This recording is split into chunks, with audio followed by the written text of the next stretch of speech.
the search for people.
Is my baby mama, almost child support. Can't see my kids, so I stay in cold. It's my baby mama, she be riding Lexus, finding sugar daddies, and doing setups. It's my baby mama, almost child support. Can't see my kids, so I stay in cold. It's my baby mama, she be riding Lexus, finding sugar daddies, and doing setups. It's my baby mama, almost child support. Can't see my kids, so I stay in cold. It's my baby mama, she be riding Lexus, finding sugar daddies, and doing setups. It's my baby mama, almost child support. Can't see my kids, so I stay in cold. It's my baby mama, she be riding Lexus, finding sugar daddies, and doing setups. Ride around to play the Romans innocent with an evil soul. In public when they hello, I don't know she rock them all. I'm moving, I was gonna teach me a lesson. Can't see my kids, man, I'm stressing. Couldn't see my son to give me his present. She got married to teach me a lesson. Tell her bitch she did nothing wrong. Know that once if I move on, thought that money would keep me home. Hell no, bitch, I'm gone. I don't know you lost your mind. Say my name, I know your kind. Say my deadbeat bitch, you mine. Fighting in court, man, I'm trying to be a father to my kids. She focus on the wrong shit. Worried about another bitch. Tell of us to go bury. Put my kids in grown folks' business. Tell them lies, bitch, you wicked. Split for not your yeah, you twisted. Never thought I'd go through this. My baby mama terror. Almost y'all support. Can't see my kids, so I stay in cold. It's my baby mama terror. She be riding Lexus, finding sugar daddies, and doing setup. It's my baby mama terror. Almost y'all support. Can't see my kids, so I stay in cold. It's my baby mama terror. She be riding Lexus, finding sugar daddies, and doing setup.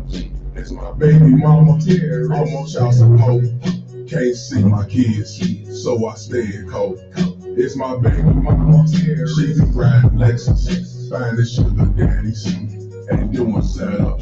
It's my baby mama terror. I'm on child support. Can't see my kids, so I stay in cold. It's my baby mama terror. She be riding Lexus, finding sugar daddies, and doing setup.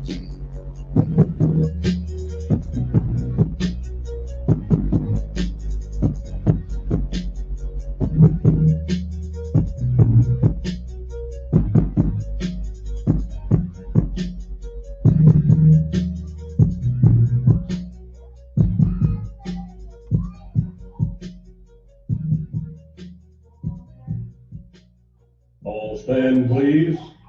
Oh yes, oh yes, oh yes. This honorable court now stands adjourned, sine die. God save the state and this honorable court. Yeah. You may be seated up in this courtroom. Shout out to the baby mama terrorist bounty hunters. I'm your host, Mr. Palmer. And what we're going to talk about today is an unfortunate event that happened last week, I believe. This happened in Las Vegas, where a Simp enforcer killed a 2-year-old by the name of Amari Nicholson. And of course, the baby mama terrorist was around. Of course, the baby mama terrorist knew what was up. Of course, she stayed in the fucked up situation and allowed him to get killed. Of course, she's been exposed, but of course, she's not arrested and or in jail. Now, before I get this started, what I do want to say, it's funny how you got these simp enforcers. The main simp enforcer that object to the shit that I say when I'm calling out simp enforcers, always got God-fearing, Kang, shit like that, goddess. One of them fake Black Pro motherfuckers. It's always one of them that talk shit on my page. Like, for example, I look at my comments, I try to respond back to y'all on YouTube, and like I said, everybody got the right to their opinion. I don't delete it. I don't delete none unless it's spam. Goofy Mob come on there and try to explain that Umar Johnson, the video we talked about, him being a simp enforcer, going to his defense, which I had no problem with it, but he say he wasn't trying to diss nobody. He was trying to tell men, yeah, hold them accountable, but we must still support our queens, which that's some bullshit lie.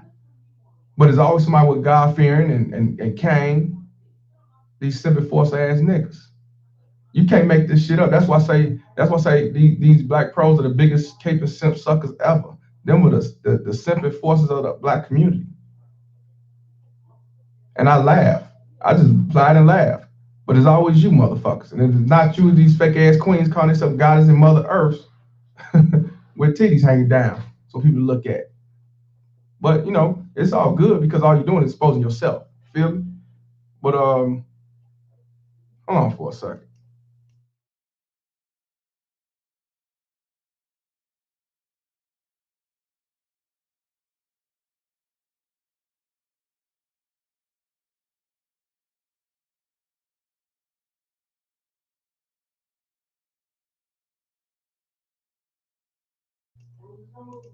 Sorry about that. But yeah, Candy said, she said, what is a simp defined as according to this channel? You gotta watch some of my videos. A simp enforcer. I created the word simp enforcer. A simp enforcer is a guy who sit back and make excuses for these baby mama terrorists, never hold them accountable, never call them out, make excuses for them, and just come to their defense. That's what a simp enforcer is. So, and y'all see posted, I post on Instagram and on here all the time. So that's what a simp enforcer is. And also a simp enforcer is people like this that I'm gonna be talking about by name of Terrell Rose, who beat the baby mama terrorist son because he peed on the couch. And the thing about it, he filmed the shit. He filmed the shit. Yeah, that's a simp enforcer too. They sit back and say they'll babysit the kid or watch the kid or be around the kid because they want to get them draws. But then you beat him the fuck up because he peed on the couch or peed on themselves. And then now you going to jail and the baby mama terrorists do not go to jail. You can't make this shit up, but they sit back and say these are the most best fit. Matter of fact, before we get to that case, because I got videos, news. Yeah, he filmed it. I didn't see it now, but the police, when they called him, they said it was filmed. So that means he was doing some enjoyment shit, because you filming, that means you must have grabbed that phone and started doing what you was doing. You can't make this shit up. You can't make this shit up. But, a lot of these baby mama terrorists will sit back. Where's that mark at? Will sit back. I'm about to email it to myself. Will sit back and say they the most best fit. When obviously, that's the biggest lie ever. Biggest lie ever. But before I get that started, I want to give a shout out to people that's up in here. I want to give a shout out to my boy Choo Choo. I want to give a shout out to my boy Colin, Mr. Scorpio King. Hey, Scorpio, give me an email and I got to holler at you about something. Shout out to the Bailiff. Game of Lives Matter. Appreciate you, my brother. That's the Bailiff. I want to give a shout out to Leroy from the West Coast, Cali. I want to give a shout out to Peaceful Pulley. I want to give a shout out to Don Cato, my boy Reggie, JJ Green up in the building. I want to give a shout out to JAB. I want to give a shout out to my boy Abdul. We got B Candy back up in here. We got Mute Podcast. We got King Mayor. We got the One JP. We got Supreme 10. We got Khalil G. We got Brandon Sutton from Seattle, Washington. That's what's up. We got Waze up in here from Alabama. He's the one who engineered the Pump and Dump track. You know what I'm saying? Shout out to him, man. Gotta give a shout out to my boy Roger Connor, another Chicago brother. And everybody's up in here. Everybody's up in here. Please like the page, and if you can share it.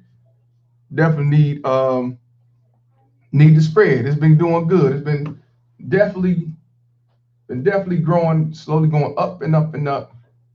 And like I say, you can't make this shit up because a lot of people been there, done that, or they're going through it now. And while people trying to say it don't exist, I got more men and even women coming around saying, nah, it's been existing. Oh man, we got Ricky Mann up in the building. Shout out to my brother from South Carolina. So please follow him. He's a good brother. Like I say, he got his platform that's steady growing. Steady growing. They hate on him big time because they hate the truth. I want to give a shout out to the Date Master. You know what I'm saying? Birmingham, Alabama. Man, salute to you, my brother. You and Waze. Both of y'all from Bama. But check this out. Before we get to that topic, we're going to talk about this right here. Child protection resource, collecting information, resources, and support for everyone who's involved in the child protective system. Now, this is just in the UK. I couldn't find well, I did, but it was too old. But I want y'all to check this out. Everybody always saying that these mothers are the most best fit. That's the biggest motherfucking lie ever. The only reason why the majority of you motherfuckers got support because it benefits government daddy. Because it benefits him. That $51 billion crime bill, that it benefits them. They don't give a fuck about you. I ain't talking about the real mothers. I'm talking about these baby mama terrorists. And everybody knows that abuse happens most under the mother's care. Am I lying? Am I lying? Now I know somebody gonna say, yeah, you lying. You know what the fuck you talking about.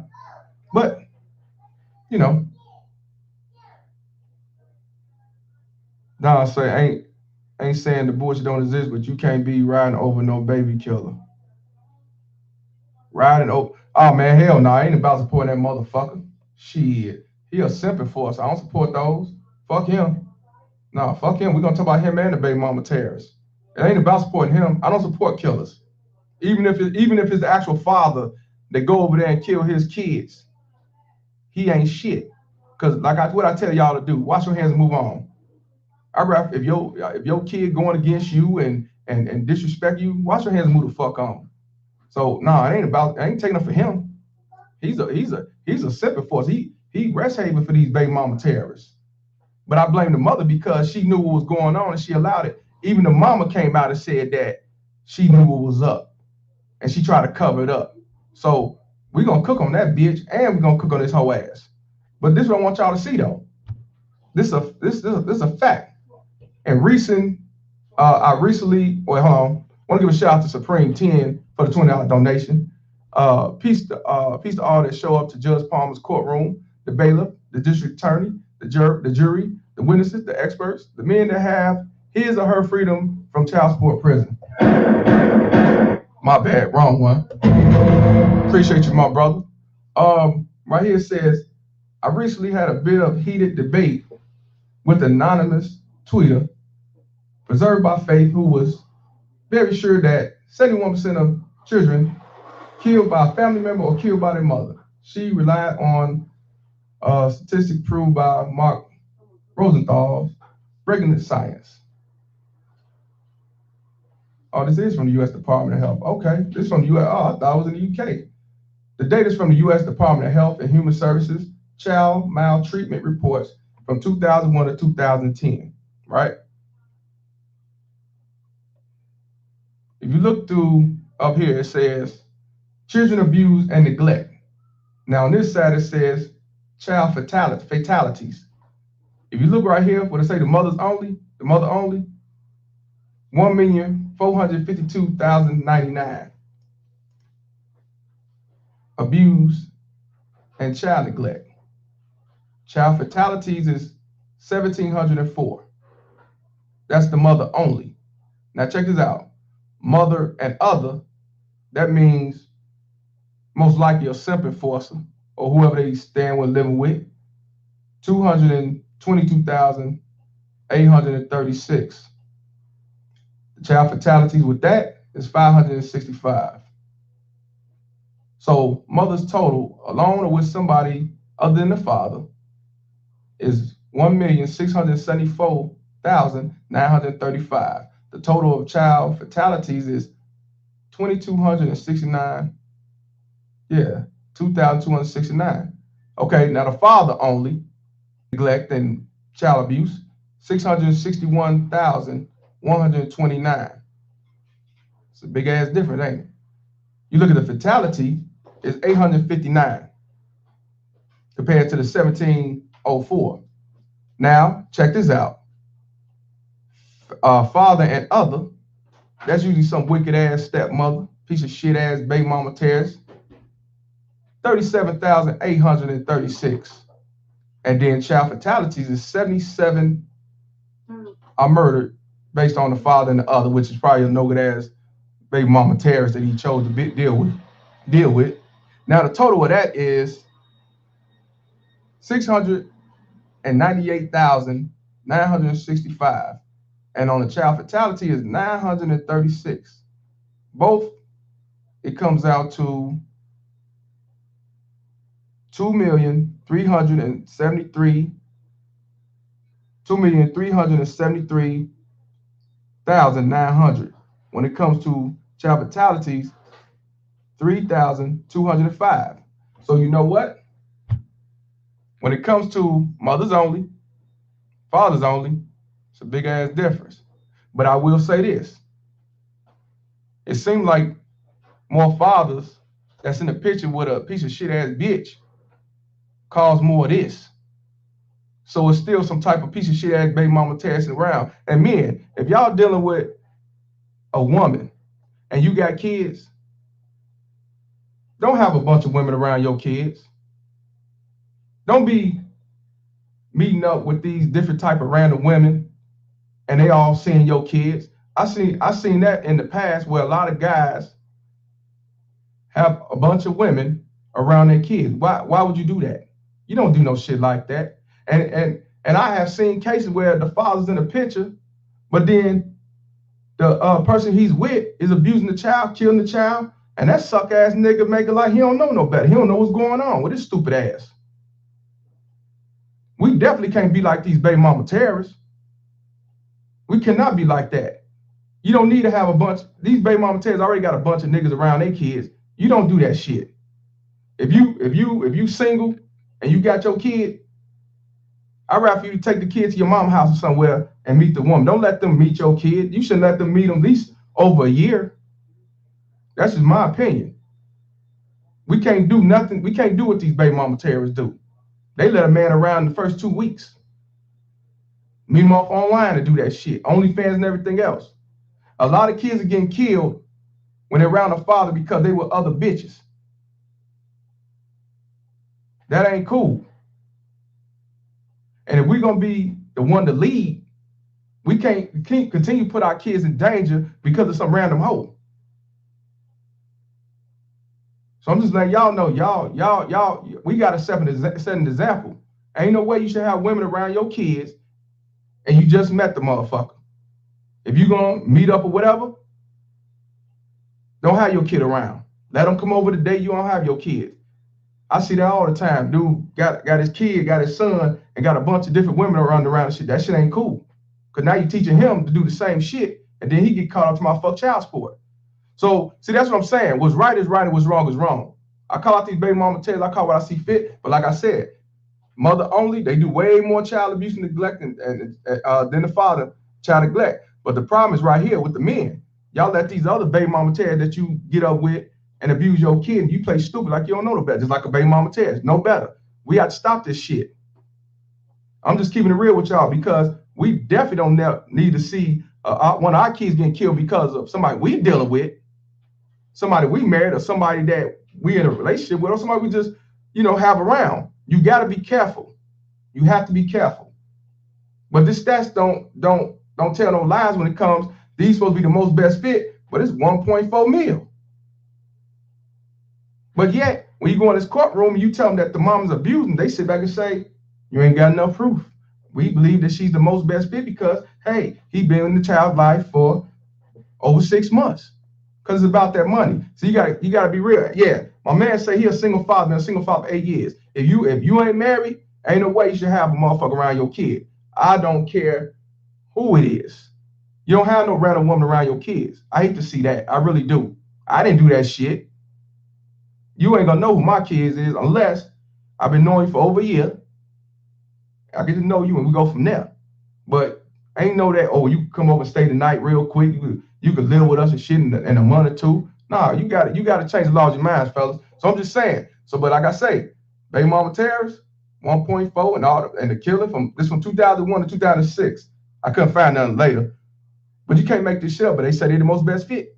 Society say they the most best fit. And then one bitch even told me that the reason why it's more abuse and more child fatality on the mother because they have custody. Ain't that some shit? She said on Instagram, I swear to God, she said the reason why there are more abuse and neglect and fatalities from a woman is because they have more custody than us. That's her narrative. So if you got custody, then it's understandable why you beat the kid ass and abuse and everything else. That's why I say these bitches don't know what the fuck they talking about. That's the logic they be trying to put out here, man. You can't make this shit up. You can't make this shit up with the logic they said. But I ain't gonna lie, she didn't have no kids. She said she had no kids. So I'm glad she had no kids because she's a dumbass bitch. But like I said, y'all take heed of this. And when these motherfuckers say y'all ain't shit, you can't take care of a kid, show them the stats. They don't know what the fuck they talking about. So now, before we get into the situation about Amari Nicholson, I want to give a shout out to the super chats, and we'll get this thing started. Shout out to Cola for the $4.99 donation, and also she had OnlyFans. Oh, I ain't know that. I'm sorry, I keep pressing the wrong thing. If you can, send me that link in my email. I didn't know she had an OnlyFans. Damn. Ooh, you can't make this shit up. Shout out to Khalil G for the $4.99. We cooking them with propane or charcoal. I say propane. Mr. P, don't forget the beef ribs. Yeah, I don't do pork, fam. I don't do pork. Let me do it one more time. Hell nah. Hell nah. Shit. Also want to give a shout out to Charles D for the $5 donation. Preach. They put them kids real quick around their kids. Hell yeah. You can't make this shit up. And that's why I say we all got to hold ourselves accountable. The only difference is we do hold ourselves accountable. We call it, and we're gonna call it the truth over here. That's what I'm about. It goes for both. But these stats, you can't make this shit up. You know what I mean? So what I'm gonna do, I'm gonna go on. I want y'all to see two videos. One is where let me get to that. One is where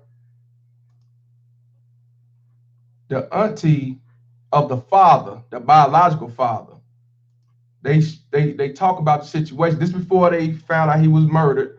He was missing for 6 days. And I want y'all to hear when she said that the woman had sole custody and the father been trying to see his kids, but wasn't allowed to. But before this happened, they was working on letting him see his kid. Also what happened was, let me make sure I get this. Also, it was told that his family didn't have no communication with her family. So 9 out of 10, alienated. Because why would he be trying to spend time with his son if he wasn't alienated? Because even if she had sole custody, she could still have him to see his son. But that just go to show what these baby mama terrorists do. You rather have a sympathy force to be around your son than the own father. And no justified reason why he's not in the child's life. But they know they got the power and control. You can't make this shit up. Let me find this.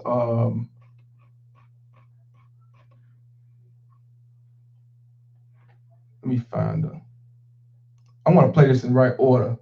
Let me find Amari when they did the talk. Like I said, it was the auntie, and then I'm gonna let you see the one where the grandma spoke out. You can't make this shit up. Let me see.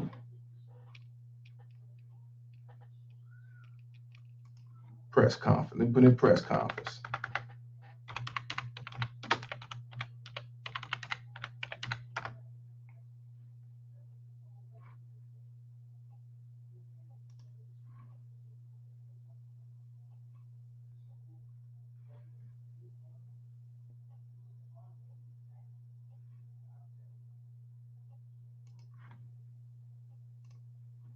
There's more.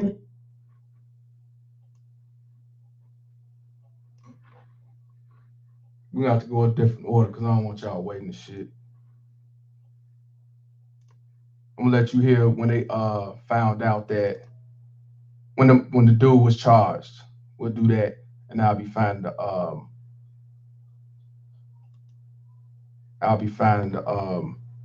There's more there. News article, the press conference.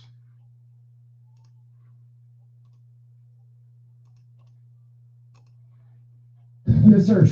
Okay, here we go right here.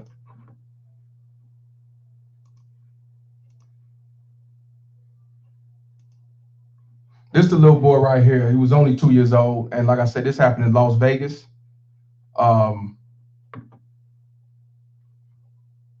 And this happened last week or 2 weeks ago. All right, let's check this out.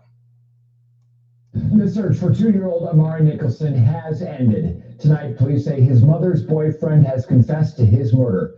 This turn of events weighing on the hearts of the Valley community after a 6-day push to bring the boy home. But the hunt for answers continues, including a motive and the whereabouts of Amari's remains. I'm assuming that's the father on there. I'm assuming. I'm not sure. They didn't show his face. I don't know who he is.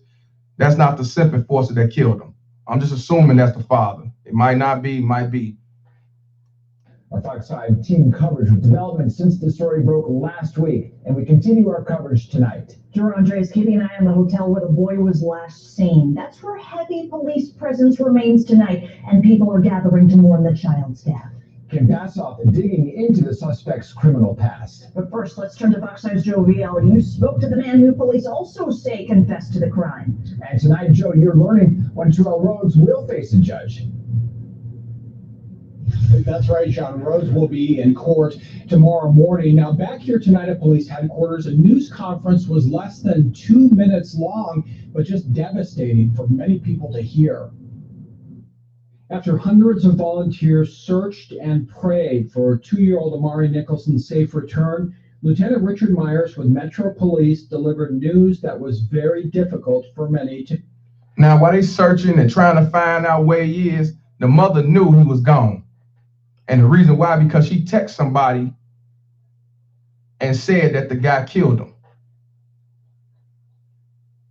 And I got that text. So we're going to see that too. Let's continue. Here. I'm here to tell you today that Terrell Rhodes has been booked for the murder of Amari Nicholson. The lieutenant said the boyfriend of Amari Nicholson's mother didn't go down without a fight. There will be additional charges, however. While the arrest was taking place, Terrell Rhodes chose to fight with police officers, and during the course of that fight was briefly able to retrieve an officer's firearm. That incident was quickly de-escalated, and Rhodes was transported to the Clark County Detention Center and booked accordingly. Now, as word started spreading of the arrest, Amari's mother sent Fox 5 this social media message saying, quote, "He killed my baby. He just confessed. I'm with Metro now. We'll speak when I'm done." Right here, she's playing victim, y'all. She's definitely playing victim. And I want to give a shout out to my boy, Colin, man. My boy Colin. He just sent me the screenshot of her on OnlyFans. And somebody exposed her ass. See what I mean? Y'all cannot make this shit up. You can't make this shit up, man. And I'm gonna post that too, my brother. I appreciate you. Thank you. Want to give a shout out to Abdul for the $5 donation. Says great show. Appreciate you, my brother. Now, this shit right here, she playing victim because shit hit the fan. Ain't shit they could do. But play victim. Let's continue. We didn't hear much from Metro when this all happened, with, of course, a lot happening behind the scenes.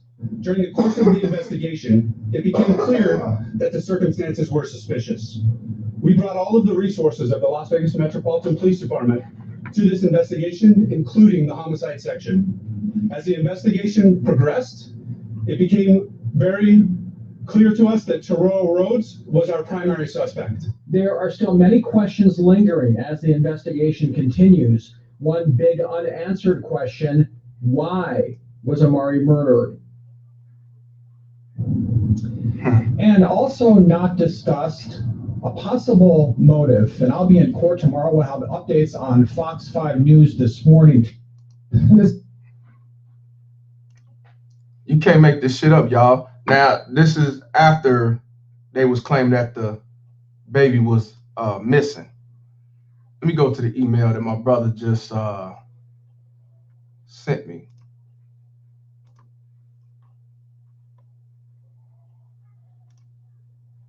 Shout out to my boy Colin. And somebody exposed it off, this happened on Facebook. Shout out to Gail Lockett up in the building, the district attorney. Appreciate you. I don't, you know what, D? I ain't seen no GoFundMe, but yeah, you know that's usually they you know, that's the new life insurance when it comes to these baby mama terrorists. Like I say, you can't make this shit up.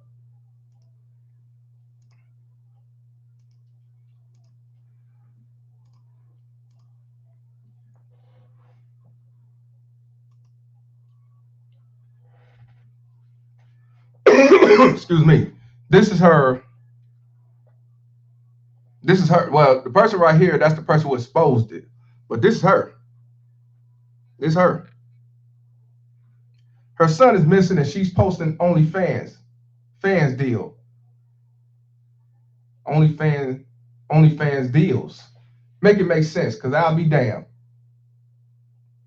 You can't make this shit up, y'all. Yep, OnlyFans, y'all. OnlyFans. Shout out to my boy Colin for doing this once again.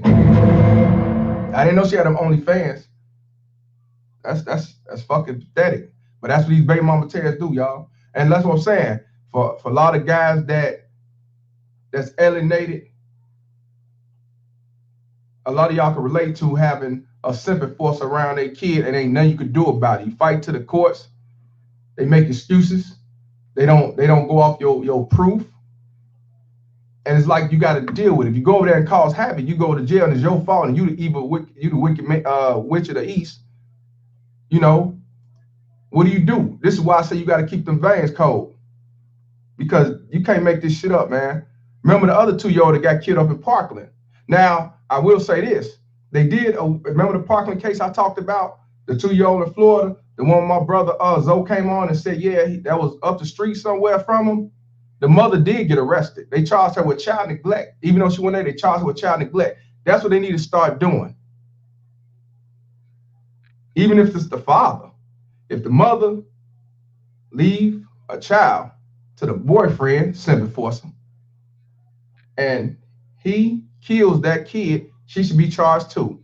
Even if the father leave the kid with somebody, like, you know, baby mama tell their girlfriend and shit, and they kill that baby, he should be charged too in neglect. You know what I'm saying? Because here's the thing. A lot of these times these motherfuckers be killing these kids, they only been around for a couple of months. It's very rare you got a guy that's been in the picture for 10 years and all of a sudden he kills a kid. Unless that kid been getting abused all these years and usually the mama involved in it. You know what I'm saying? But y'all meet some dude on Facebook, OnlyFans, or around the block, in the streets, in the mall, and you got him around your kid with the quickness. Dad trying to say, can I see my son? You tell him go fuck himself. Hell no, I got a new daddy over here. Simp enforcer. Because that's what they want. You know what I'm saying? You can't make this shit up. Want to give a shout out to Lateef Edwards for the $5 donation. Shout out to you, my brother. Want to give a shout out to Skizzy215 for the $4.99 donation. Appreciate you, my brother, and tuning in. Want to give a shout out to Charles D one more time for the $10 donation. Man, I was at the mall getting my hair cut and I saw this woman grab my son's arm. I said, hey, the way she grabbed that little boy's arm could have put as a disabled. Wow. Shout out to you, my brother. Oh, grab her son's arm. Okay. Shout out to you, my brother. I thought you said your son. My bad. Shout out to you, my brother. Now, I just found the news conference. This is Mari's auntie on his biological father's side. And I believe that the other one's her sister. This is somebody from Child Protective Services. Too late for that shit. Child Protective Services. Shit.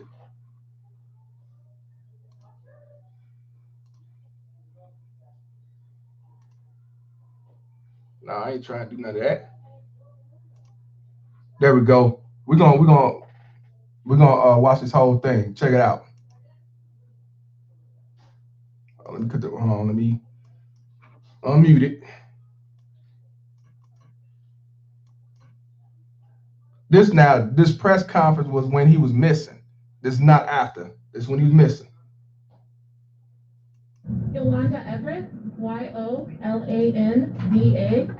Everett, E-V-E-R-E-T-T. I'm Amari's aunt on his father's side. Erica Perryman, D-R-R-I-C-A.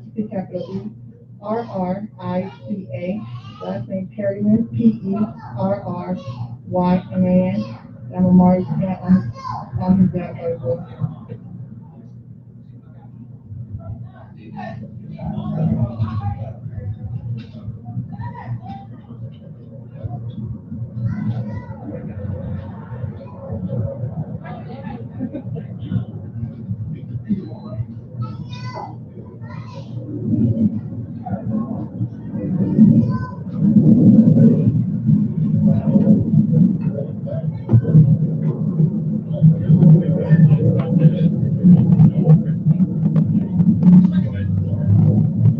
So the reason why we're here today is because it's been 6 days and we don't want the public to forget about Amari. We want to keep his name out there. We want to keep his face out there.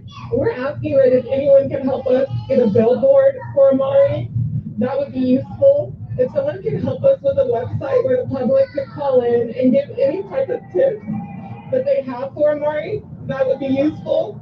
We don't want him to be another story. We want people to remember Amari and help us bring him home safely.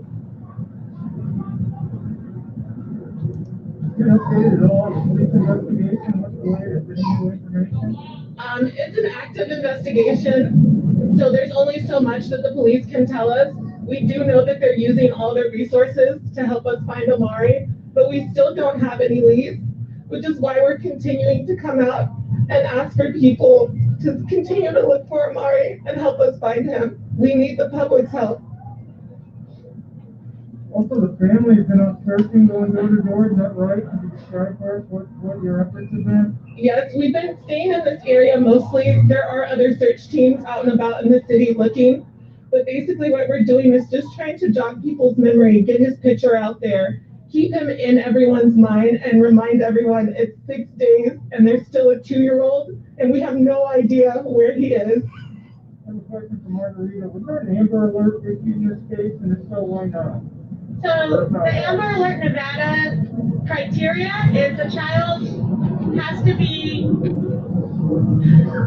taken with a vehicle description, and there is no vehicle description.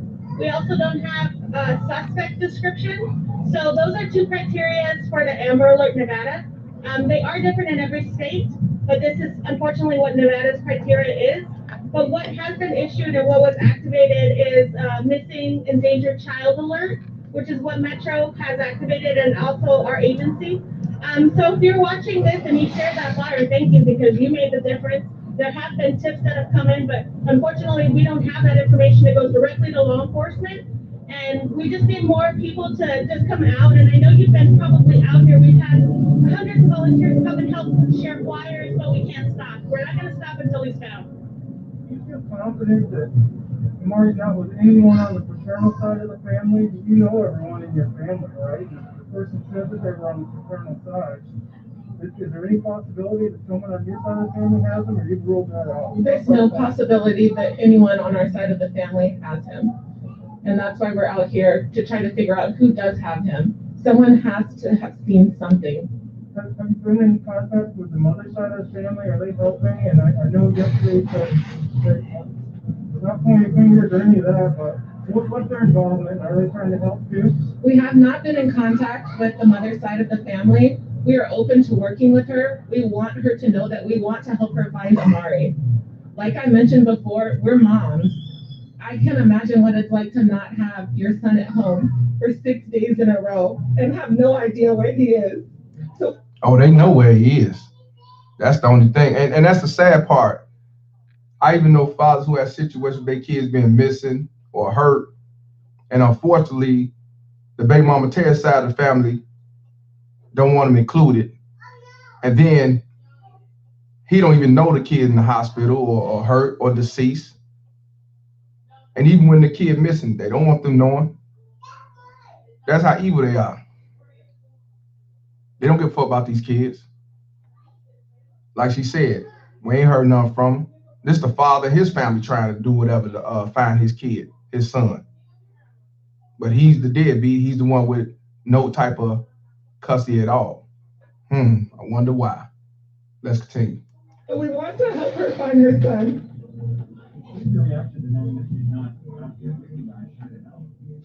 I don't know. I honestly don't know. And I don't want to speculate because I don't want her to feel like we're against her. But we're here to help her. We want to help her find her son.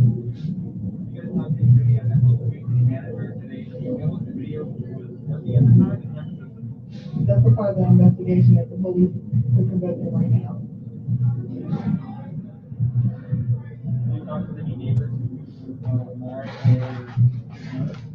We've talked to neighbors, and I mean, we're just not getting any leads on where he could be. And that's why, it feels like we've exhausted what we could do here for now. And that's why we want to reach out to people everywhere. We do want everyone in the country to know because it's been 6 days and he could be anywhere.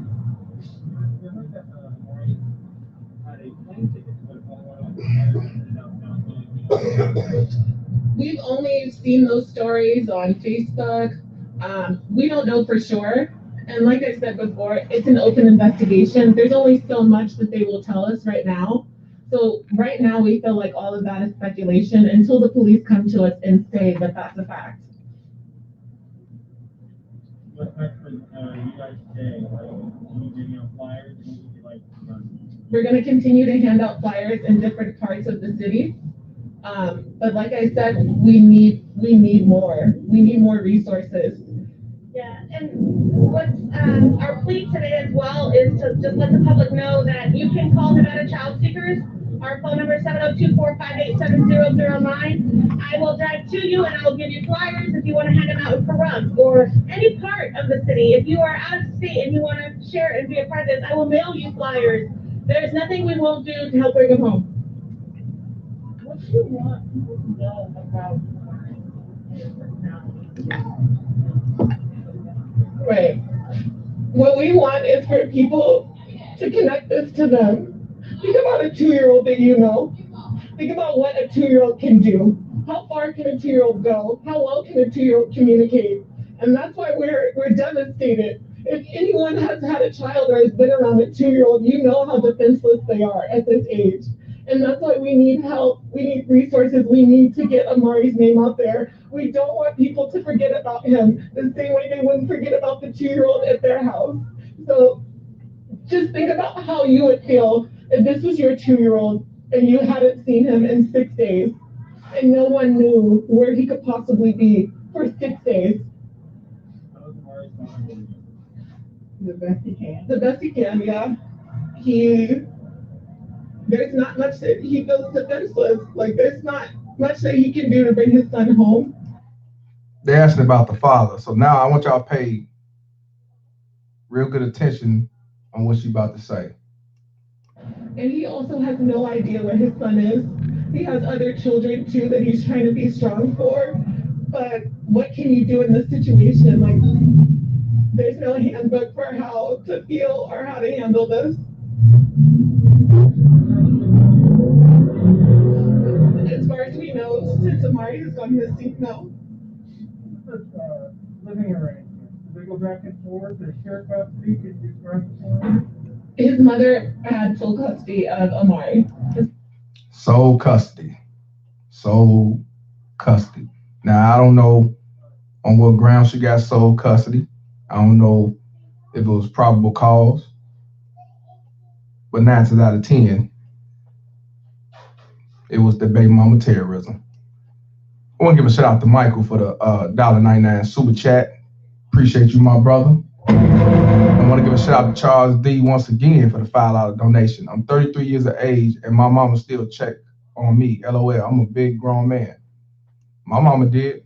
Shout out to you, my brother. Let's continue. His mother had full custody of Amari. They were beginning to try to communicate and, get a better relationship going between the two, but his mother had full custody.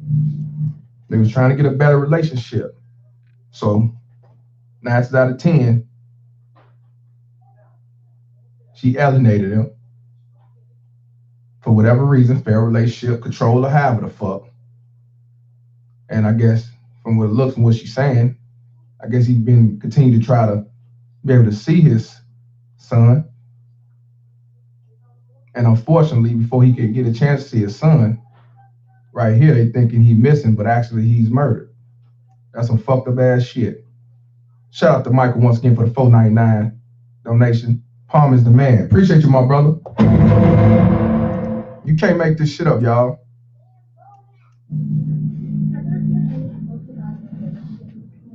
There is a reward, $30,000 for anyone that can bring Amari home safely.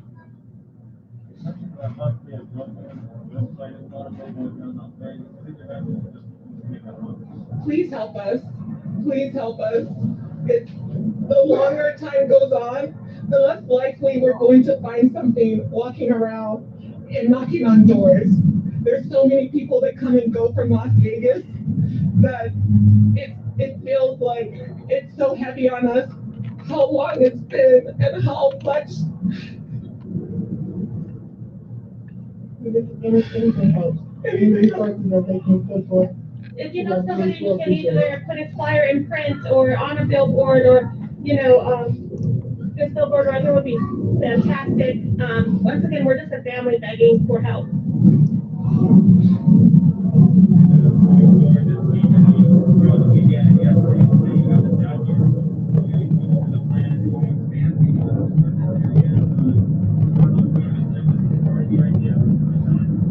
We've covered some of the trip.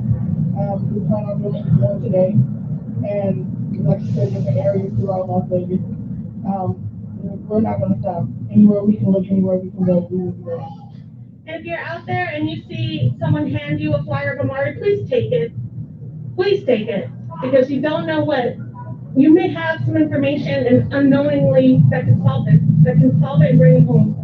So we initially started, of course, with Metro, the search right here in front of the Emerald Suites. I know they've done all of their investigation in this area, interviewed people. I know they're still doing it. But as a team, we're going to start doing pockets of the city from like Summerlin, to the Strip, to Anthem. And if you're in those areas and you want to help, contact our office. I'll give you flyers. We just need more people, like I said, sharing the story and sharing our pleas to bring them home.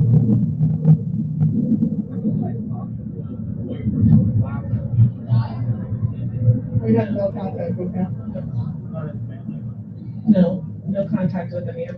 They asked him, did they have contact with the Simp enforcer? The Simp enforcer name is Terrell Rose. Terrell Rose. The mother is Taylor Nicholson.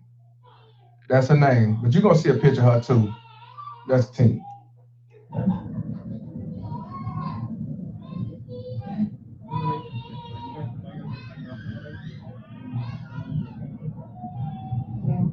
No, we don't know anything about Taylor or her boyfriend. Like, we have very minimal details. And that's why we're trying not to discuss it too much, because we don't want to speculate. We don't want to put things out there that aren't true. And we don't want her to feel like she can't come to us if she needs help. The baby mama Tess wouldn't even go to her own mama. What makes you think she's gonna go to you? A baby mama Tess would definitely not go to the other side of the family, especially you got issues with the father. That's what they do. They alienate the whole family. Shout out to Perfect Blackness, Chi-Town representative up in the building.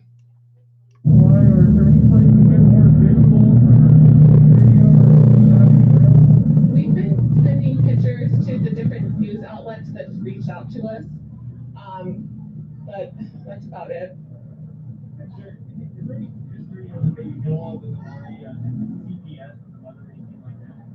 We can't confirm or deny. We don't know.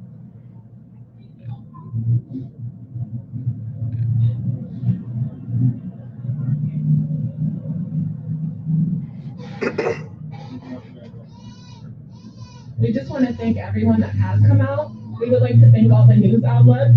When we reached out, you guys responded so quickly to help us, and we do appreciate everyone's help.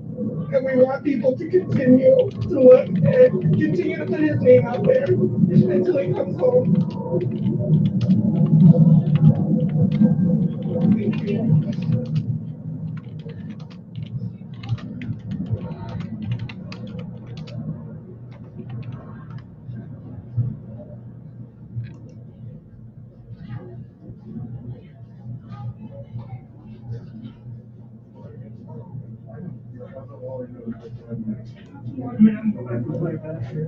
That's about it with that.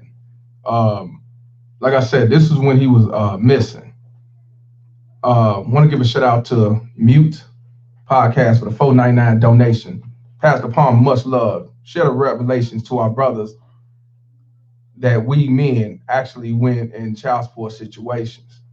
Flat rate babysitter. Shout out to you, my brother. My homie D said, thank you for providing a safe place for us to communicate how we feel about this unfair system. Facts. Yeah, we gotta have a place to vent and talk and spread awareness, because as time goes on, we got more people definitely coming in, more females. Whether they're against it or not, at least they listening. You know, so I do appreciate that. Shout out to y'all women who is at least listening and actually ones also who support them. Appreciate y'all. Appreciate y'all to the fullest. Now, the next video is going to be the actual mother. This is her mother, Taylor Nicholson's mother. And she exposed the baby mama terrorist, her own daughter, of knowing what it is. The search for 2-year-old Amari Nicholson. That's not it.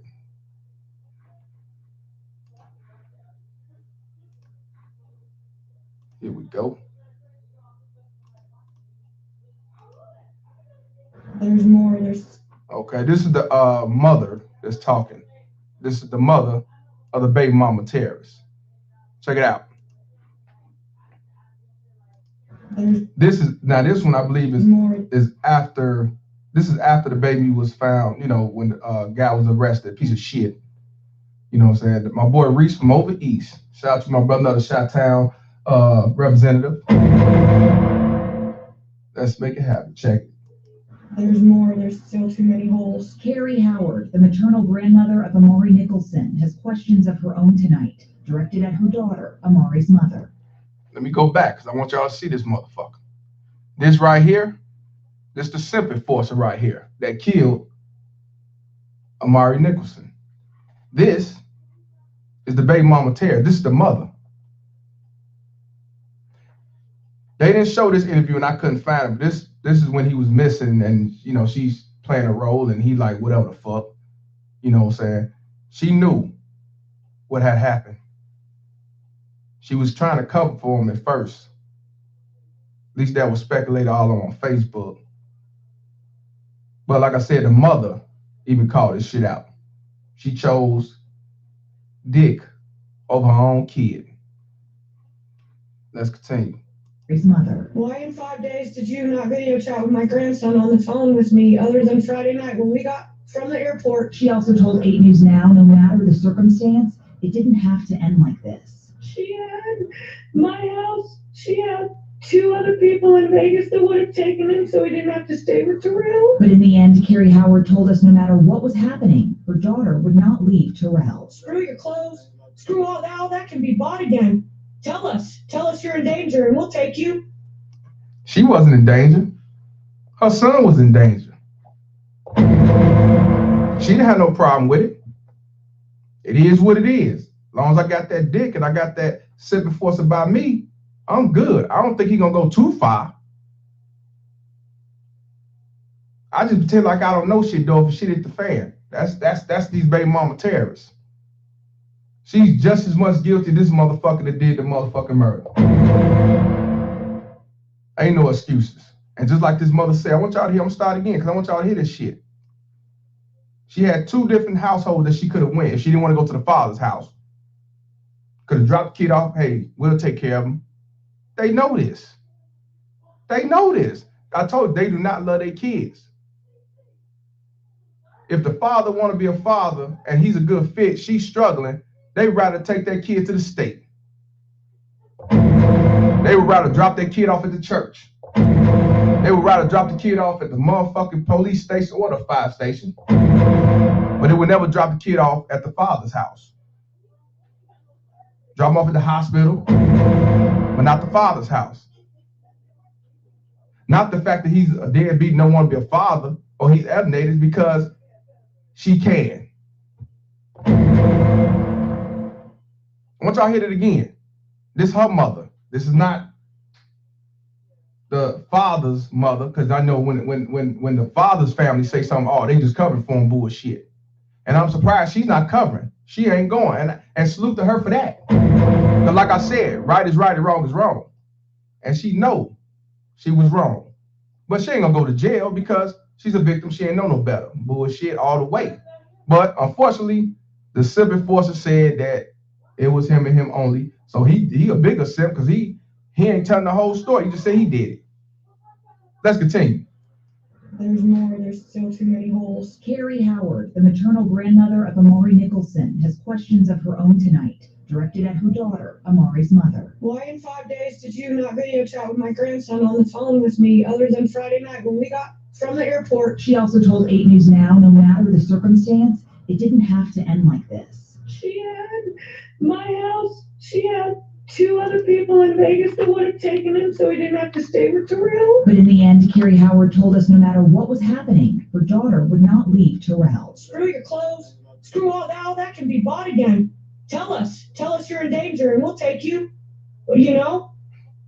But nothing was said because that's where she wanted to be. She loved him. Carrie says losing her grandson is... That's where she wanted to be. She loved him. Yeah, you ain't never lied. Shout out to Julius Mays up in the building. The worst pain she has ever felt in her entire life, as she will now look to the sky, knowing that Amari is looking down. The only thing I can say is I know my grandson will no longer be abused. He'll no longer be hurt, and he can watch over us from now on. And I will never be the same after losing him. There's more. There's still too many. I agree with you, my brother. My man said, yeah, fake ass crying. Yep, I agree. He said you could tell her mom wasn't shit either. Where do you think it come from? So I agree, but I'm just saying the fact she called it out, I appreciate that because usually they don't. They take up for these motherfucking whores. Shout out to Jay Ham for the $20 donation. Keep preaching, Palmer. You dropping facts on top of facts on top of facts. That's because you can't make this shit up. You cannot make this shit up. Even B Candy say all this makes me want to puke. But this shit goes on all the time, but unfortunately this shit don't come out. And if it do come out, it's local. We don't know about it until I came in the motherfucking picture. Because I'm gonna expose all you fake ass baby mama terrorist whores. And I'm gonna expose all you punk ass Simp enforcers. And I'm even gonna expose you baby daddy terrorists that do the same fuck shit if I find out. You will all be exposed. All y'all motherfuckers. Because that's what y'all deserve. Y'all judges, your system, courts, everything will be exposed by me and others. You ain't gotta worry about that. But like I said, you can't make this shit up. Everybody playing victim. Everybody playing victim. Now, here's the email. Let me find that text message. Let me find that. Let me see. Is that it? No, that's the hash. Let me find the.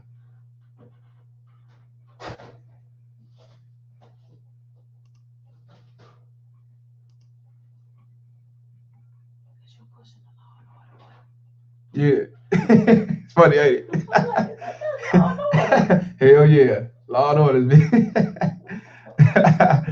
Shout out to the beta male police. Yeah, we need a beta male police. $20 support. He said, just supporting the stream. Salute to the shy. Strong 100. Appreciate you, my brother. My family background, like, you got the Law and Order? Hell yeah. Law and Order in this bitch. Now check this out.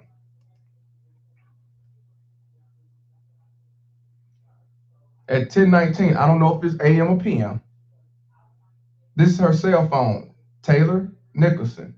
The sad part is, what kills me, they text who they text. I don't know if they tell them to be, confidants or whatever, but then they take the shit and let everybody know.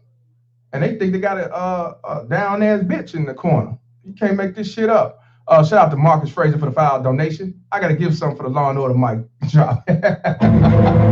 Shout out to you. But here's what it says. Oh, my God. This is her. I'm so broken right now. What happened? My boyfriend beat my baby to death because he peed on his pants. So I apologize. He didn't pee on the couch. He peed in his pants. Why did he do this? Oh my God. Did this happen when you were in Colorado? Yes. Happened Wednesday morning when he called me, sent me those messages. I ain't got all that. I wish. I ain't got the rest of the shit, but this is what I do have. So she say she was out of town. Notice everybody out of town at work when shit happened, but they don't know shit. You know what I'm saying? You can't make this shit up. You can't make this shit up. You cannot make this shit up. And it's unfortunate that this continues to happen every day, all day. The Simp forces do the killing. The baby mama Tess get away with it. They plot acquire victim, and she ought to have another motherfucking kid, get more welfare. And that's the reason why government daddy want to put them baby mama Tess in jail. Why put them in jail where they keep reproducing to put another man on child support or give him more government daddy funds? Why do that? Let the Simp force go to jail. He ain't no use. Fuck him. We could use him as a slave, and we get paid off him too.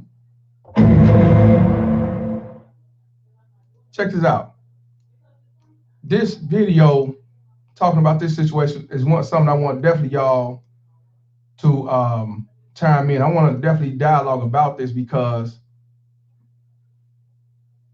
a lot of y'all don't see y'all kids and don't know what's going on. And I want to know your thoughts about this situation because even I think about that sometime with my kids. You know, you never know what these baby mama Tess have around your kids. They won't have you around, but they got everybody else around. You know what I'm saying? The nigga they met off Facebook, the married nigga. You know what I'm saying? Motherfuckers that don't give a fuck about them kids, bad mouth you behind your back and everything else. But yet, you say the man ain't shit, deadbeat, low life, rumble, child support, sleeping on the couch back there and everything else. But yet, you motherfuckers let any motherfucker in your goddamn home after a week just meeting the motherfucker. You can't make this shit up. What's up, Jaylon? You there, bro? Yeah, I just want to What's up, say bro? this situation is, oh yeah, what's good? What's This good, this fam? situation is absolutely, you hear me? Hey, your phone going in and out. You might have to log out and come back in. All right, I'll come back. Cool. All right. Jalan's the brother who got no kids, and he's actually in college, but he definitely support the page. He watched the page, and he come out with his opinion. He's seen a lot of shit. Shout out to him, and I want him to definitely be heard. What's going on, Jalan? You there, bro? Yeah, you hear me? Yeah, I hear you now, brother. What's going on? All right, what I wanted to say is that it's funny how a lot of women they only deal with men who are pre-selected, meaning they have like other hoes, other women to talk to, and then they get mad when you end a relationship or you don't want to be with them no more because you have those options. And you could tell a Right. lot of these chicks ain't shit because of the men that they deal with, the men that they associate with, who they hang with, and stuff like that, and who they attract to. A lot of these chicks are attracted to drug dealers, game bangers, hood niggas, thugs, men that just don't do you no good. And and this is what I strongly believe. All these killings that happen behind these dudes, these chicks not only need to be locked up, they need vasectomies, they need to destroy their eggs. They should never be able to have kids again. I don't know why this society keeps catering to these women and letting them do whatever the heck they want and get away with More this. money. More And, money, and that bro. The reason why they do it and is these more money. It's more money, bro. That's and these why. dudes that's killing these dudes that's killing these kids, they don't even need life in jail. They need the death penalty. And that's all I had to say. Man, I appreciate you, my brother. Now, former boyfriend of mother's, remember Amari like a son at Community Visual. I see some more videos, y'all.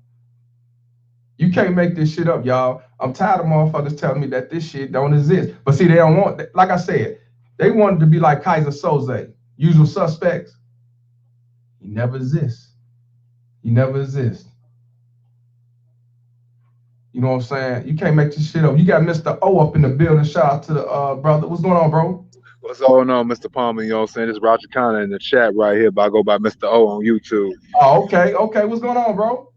Man, this right here, what I'm listening to it right now at work right now, man, it's breaking my heart. These baby mama terrorists. I don't understand it. You don't want to be wives, you really don't want to be moms, but you still want to be worshipped and be catered to and taken care of. Y'all want all the benefits of having a husband with a boyfriend or a simple neighbor or a simple man, Johnny, like BOA say. Originally was reported as. Yeah, I'm listening. My bad. And it just behooves me that, you know, even us dudes, if you over 30, you grew up around the culture, you grew up basically in the 90s, and you seen all this shit from the beginning, man, how dare you dudes be trying to come out here and cater to these chicks out here, man. They ain't been on our side. You seen how C. Dolores Tucker ended up hit us back in the 90s and shit like that. You know, so even then though, we was talking bad about them back in the 90s. With Tupac and NWA, they was exposing hoes, but we was putting all the hoes and good women in the same box and whatnot, as far as black women. But now, shit, I'm starting to see like, man, was there even good women back in the 90s or even before that? Damn. Look, I'm 34 with no kids, man. I had my chick trying to leave me last summer, you know what I'm saying? So I ain't been with a chick. I'd rather have no chick than have a piece of chick. You feel me? Free-agent lifestyle. I ain't mad at you, my brother. It's not really a free agent lifestyle, man. I grew up on the south side and west side of Chicago, and my three best teachers was a pimp, a pastor, and a whore. Oh, well. Another Chicago representative. You can't make this shit up, bro. You can't make this shit up. Like, when you really sit back and listen to some old street prostitutes, listen to some of these old pimps, and you really listen to a thorough pastor. I ain't talking about what these prosperity preaching motherfuckers. I'm talking about a real thorough pastor. They'll tell you, like, man, look, don't put yourself in that situation. She gonna ruin your life.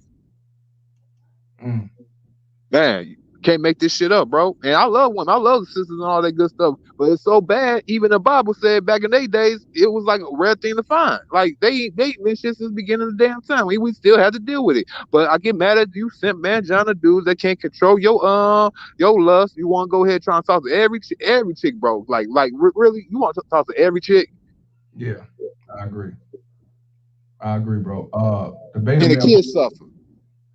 Hey, you got your YouTube on? Oh no, man! I had to go ahead and charge my Bluetooth, but I just want to come on here and say that real quick. YouTube. I got another channel called The Black Pill Apostle, but I ain't been really uploading stuff because I've been on work mode and trying to grind and trying to find me some new stuff, man. Because this new world order, new society stuff they trying to bring in, man. I'm just trying to get my blinkers on ready, man. I'm trying to cover my 6. I'm trying to go ahead and keep my awareness up. I'm trying to see what's going on, bro. Okay, my man. Hey, Beta Male Police, you grew up in K-Town. What part of West Side you from? I'm from Inglewood. Oh, you from Inglewood? Southside. Yep. Yeah, I'm from this Mr. O. I say I'm from Inglewood. I don't know about the other guy. You from the West Side? K-Town. Like Black Reb. K-Town. Like Black Reb. Oh yeah. Yeah. Oh, he real thorough. Yeah. I feel like us Chicago dudes. Was a red pill before this whole red pill thing even began. We had to move like this for decades up here. Hell yeah. Well, it was a red. Yeah, it's like shout out to the panel. Yeah, what's up, bro? Hold up, baby. Hey, cut your YouTube off. Oh, all right. I gotta go back to work. I just want to come in and say what's up to. Yeah, I'm at work right now, bro. I might hop on a little later when I go on break, but if you still rolling, but y'all go ahead and enjoy the show. I'll sit back and listen to y'all. All right, appreciate you, my brother. Yep. All right, we got CJ up in the building. Then we got Mr. MVP. What's going on, CJ? What's good, man? Man, these baby mama, am I coming in clear? You good, bro? Yeah, I was gonna say, these baby mama terrorists are destroying the community, and some of them got the nerve to bring God in it and bring the church in it. Like you got the kids out here like, hey, you know, when I'm gonna see my dad, you know, where my dad at, you know, and all that. And it's like, oh, the baby mama terrorists be like, oh, you don't need no dad when you got Jesus. You're like, fuck out of here. You like, oh, can I, like, what my dad, mama, like, you know, his dad don't fuck with us like that, you know what I'm saying? They're like, oh, God is your only father you need, you know, your father and God. And then you meet your dad later on in life, you find out that your mama was a baby mama terrorist, put him on child support, didn't give you none of the money, you know what I'm saying? She getting the nails done, going to the club, all that good shit. Right. Know? But they out here, you know what I'm saying, man. I'm about to go into the gym, man. I just wanted to like share my story, man. These baby mama terrorists, they fucking up the community, man. I appreciate you, my brother. Man, we got Mr. MVP up in this bitch. What's going on? What's good, bro? Brother. Salute. Wild Hunters in the building. Oh yeah. Chi-Town, baby. Chi-Town. Yes, so sir. Yeah, man, I'm just you know, checking out the show, man, and something that dawned on me earlier, man. Like I heard DJ Envy come at KS a little bit. And you know, his rhetoric was it's just pathetic, man. We're gonna have to eradicate these simps, these beta male simps from the very highest level. Because this blue pill shit runs deep, and it's at the highest level. I'm talking about mainstream media simps. I believe President Obama's a simp. I told all you, these DJs bro. I told you that the government who wrote the laws is the biggest simp ever. Yeah. Adam in the Bible was the biggest simp of all simps. If you want to know the truth, he was the biggest simp. Veggie woman said, "What is a baby mama terrorist? A baby mama terrorist is one who terrorized fathers for being in their child's lives." That's one example. But I don't know how much you saw in this video. That's a baby mama terrorist too. Yeah, politicians are the biggest simps, bro, because it's all about the money, man. I'm gonna fuck about them kids. And Obama, he the main one was saying black men need to do better and take care of their kids with his whole ass. So fuck him. You know why? That's because they're scared. They're fearful. They're fearful because they know if they don't cater and pander to these women, then a lot of their supporters, they're gonna lose a lot of support from these baby mama terrorists. Right. You know, like I said, I was watching Envy's video and he was saying, what type of man rates a woman? Well, if a man can't rate a woman, then who the fuck can? We can't rate. They rate us all the time. They have their preferences all of the time. And so what? We can't have preferences now? Right. And they can't rate them. They got their right to rate. They have that right, just like we got that right. Preference. Yeah, I just thought that was a simp ass statement that he made, man. And but I mean, that's the same dude that cheated on his wife, so I don't entertain none of these goofy moms. So I don't worry about that. But yeah, man, what you think about this situation right here? Man, it's sad, man. It's sad. It speaks to the carelessness of these baby mama terrorists. But we already know they're careless. We already know that. Right. The lack of accountability. Like back in the days, women would be shunned for this type of behavior. They would be shunned for it. We need to get back to shame. Did you know back in the biblical days, if a woman was a harlot, aka whore, slut box, whatever you want to call it, she would get stoned to death. That's how much they didn't play back in the day. I'm not saying that, not advocating that we should go back to that in particular, but there needs to be some accountability, and we need to start we are shaming them because their behavior is pathetic and it's embarrassing, especially for B-dubs. That's the thing. Very embarrassing. We put it out there way more now than ever. You know what I'm saying? Back in the day, we had to shut our mouth. You know what I mean? I want to give a shout out to Supreme for the $10 donation. These people are sick from the family court judge, social / caseworker mother, and yes, the simp SIMP sucker. Facts. Hey, Veggie woman, what you got to say? You said, what you got to say? What you got to say? Tell me, what's your thought? You can come on in, too. What's your thought on it? I'm going to put a link right here. You're more than welcome. You're entitled to your opinion. Definitely welcome to come on. Hey, Nova, what's going on? We got Nova up in the building. What's going on, bro? Can you hear me? I hear you loud and clear, brother. What's your take on this, man? That's basically what I've been saying, bro. It's the only concern I have in this this explanation in this type of discourse with so-called women is that at the end of the day, all that we do, like what you're doing is probably the closest I've seen to solving the problem. And it's just how horrible these, I know, and I'm talking about, I know you said this is for everybody, but I know in our culture, it's this horrible motherhood that they have. It's like whether it's the perspective of Kevin Samuels or whether it was Corey Holcomb before him addressing so-called females. Oh yeah, he was going in on these motherfuckers. You know what I mean? Yeah. Whether it's that, you're not gonna solve a problem. It's nothing gonna change, because if I'm, and like this situation shows, if I'm a female and I know I can be a piece of shit person to the most important people amongst our people, there's no incentive for me to not to do anything anybody asks.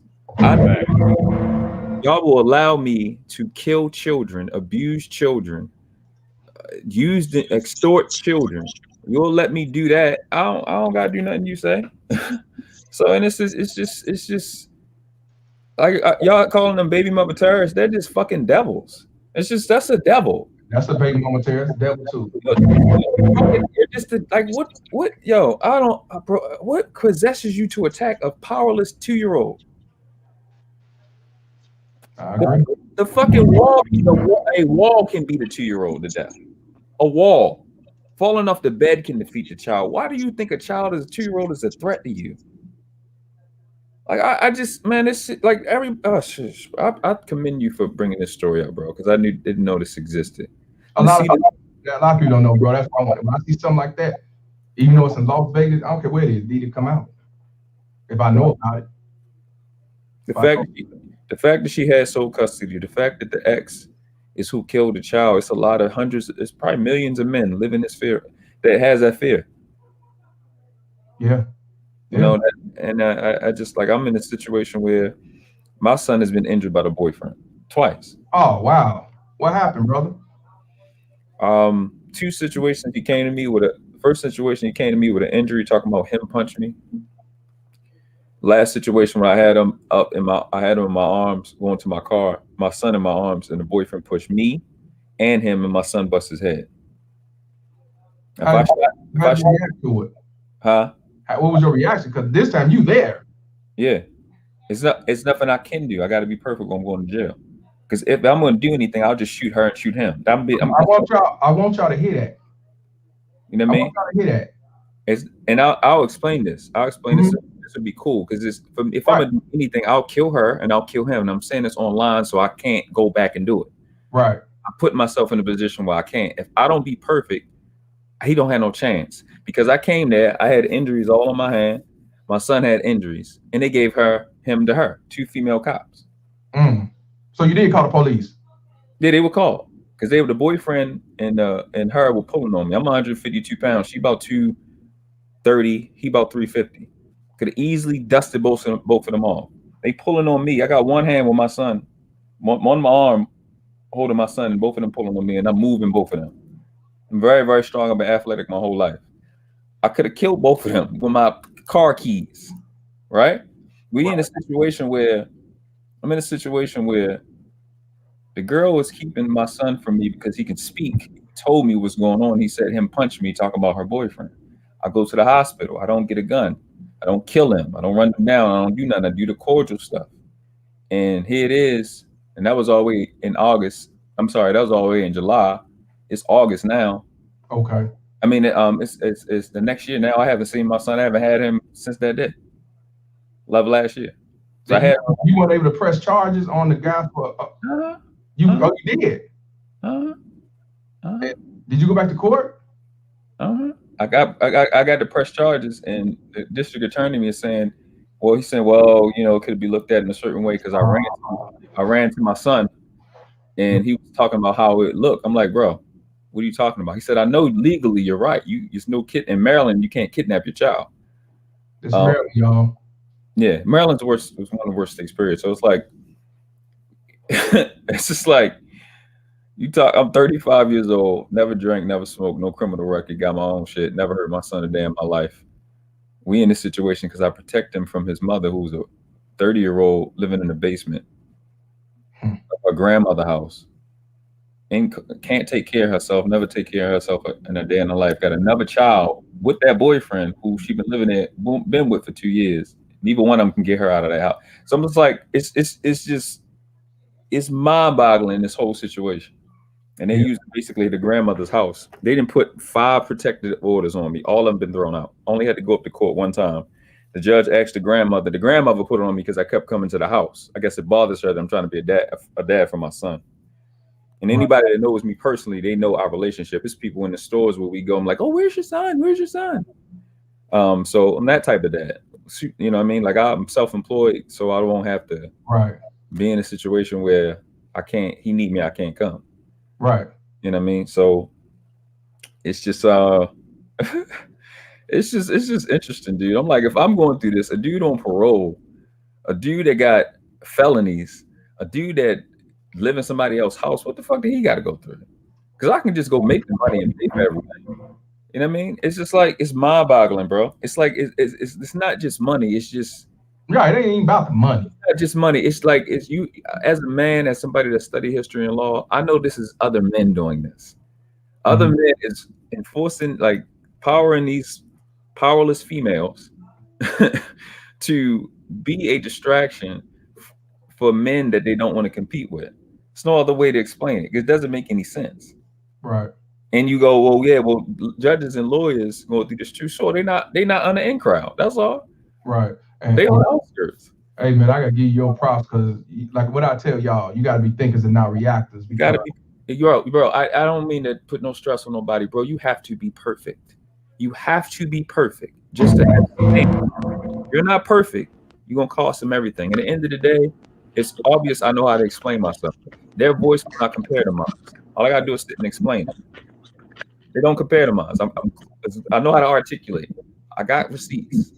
Once he see that you've been smiling in his face, talking about you love him, and he see what you're doing, you got to deal with him. I don't.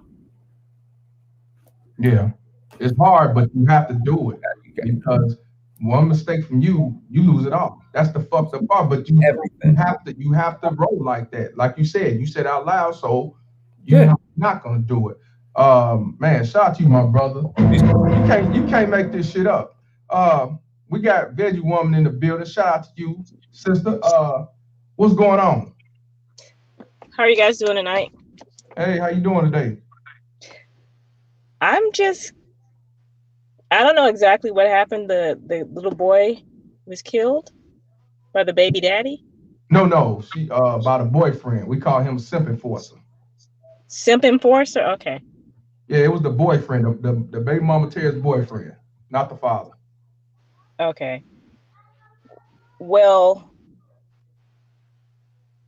I don't understand what's going on, but I know that back in my day, women would not have anyone around their children until the child was grown. I agree. Like, women before my time, they would not have anybody. They would have all their business outside of the home, and the child would not see them unless it was a real relationship. Exactly. But I feel like there's something wrong on both sides. I don't have any children. I refuse to be a baby mama or have a baby daddy or anything like that. But there's something wrong on both ends. I'm not on anybody's side, but I know that women need to stop having just anybody around their children. Now, when you say both sides, what do you mean? There's something wrong with our community, period. There's something wrong in the community, period. Not just baby mama, baby daddy, but there's something wrong. There's something going on where there's violence against women. This guy killed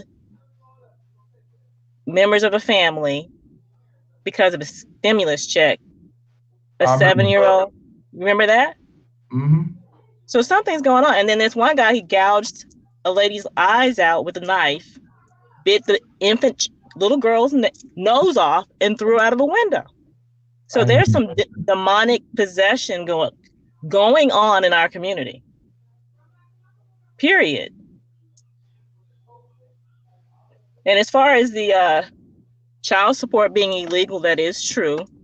And if you go on to High Frequency Radio, he talks about that in depth. He was in jail, and he talks about that, and he has lots of information on how to be sovereign and all that kind of stuff.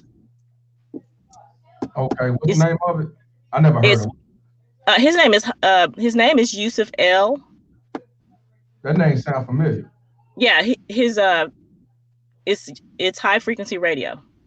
Okay. I think I heard of him. Yeah, Yusuf L talk. I've been listening to him for like years. He is on point about everything.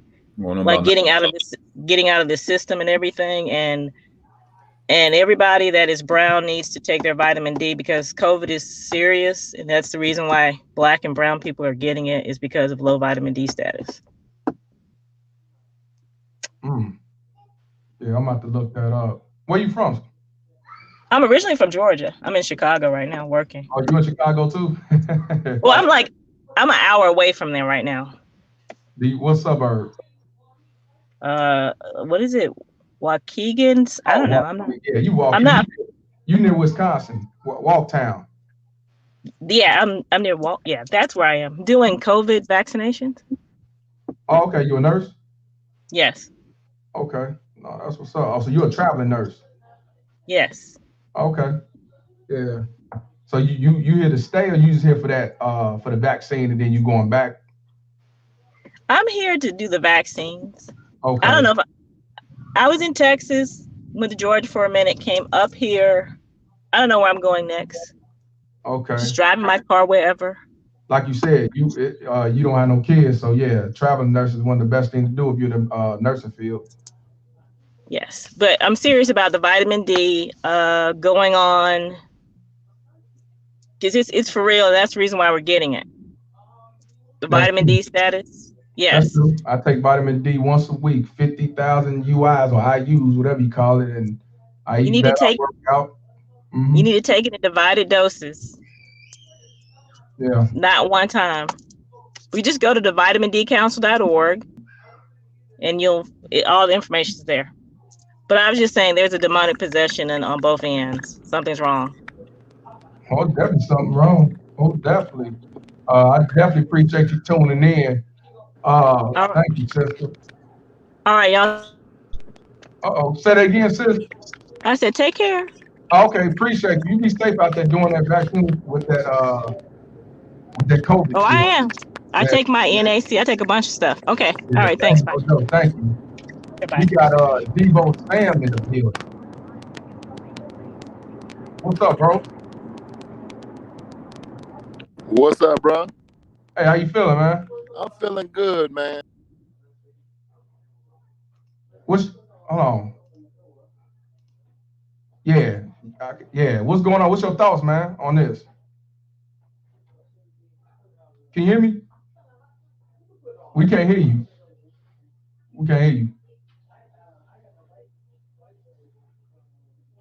Hey, you got to come out and come back in. We can't hear you. Yeah.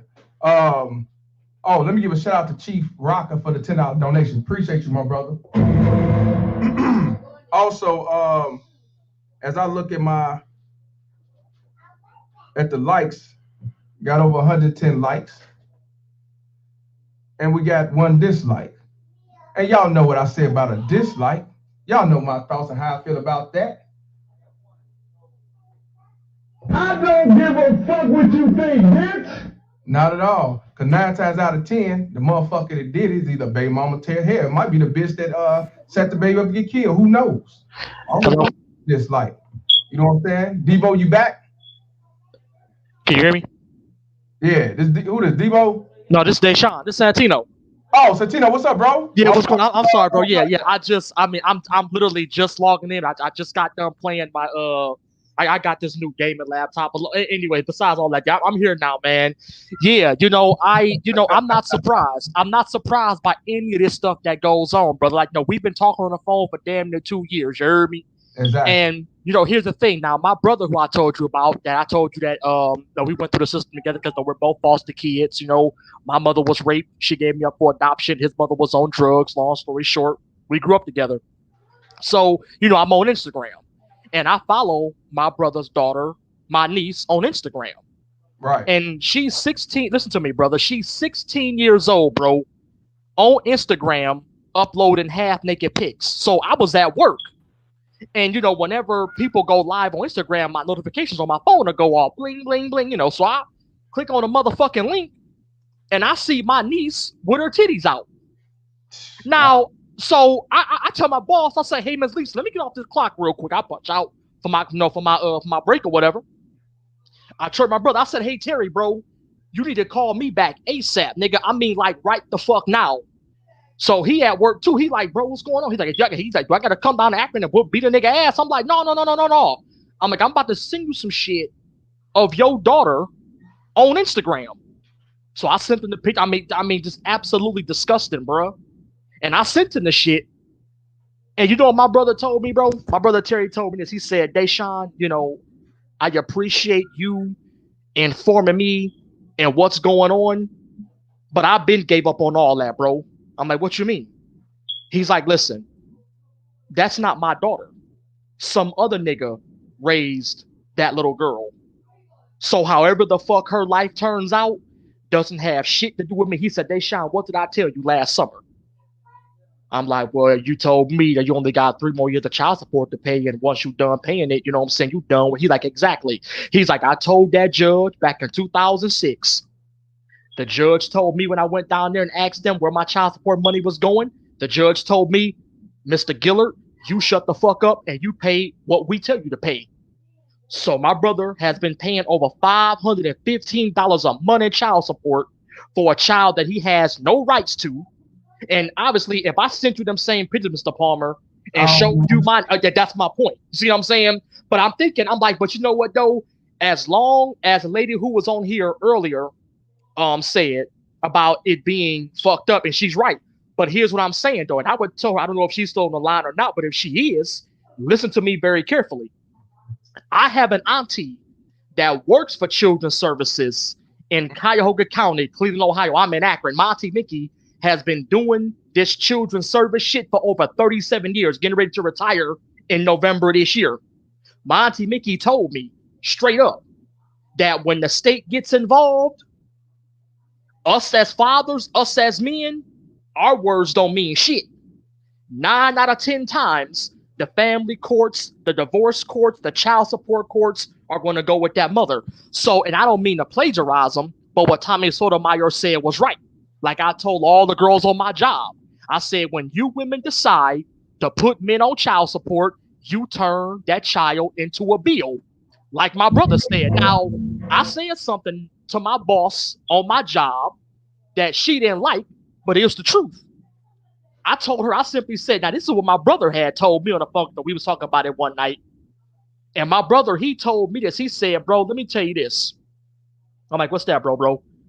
He's like, as long as us men have no say so and women getting abortions, then women shouldn't have no say so in men paying child support. Now, that's what my brother said. That's not me, Mr. Palmer. That's my brother. And he said, that's exactly how I'm looking at it. He's like, now I know it's disgusting that my daughter might be a future whore.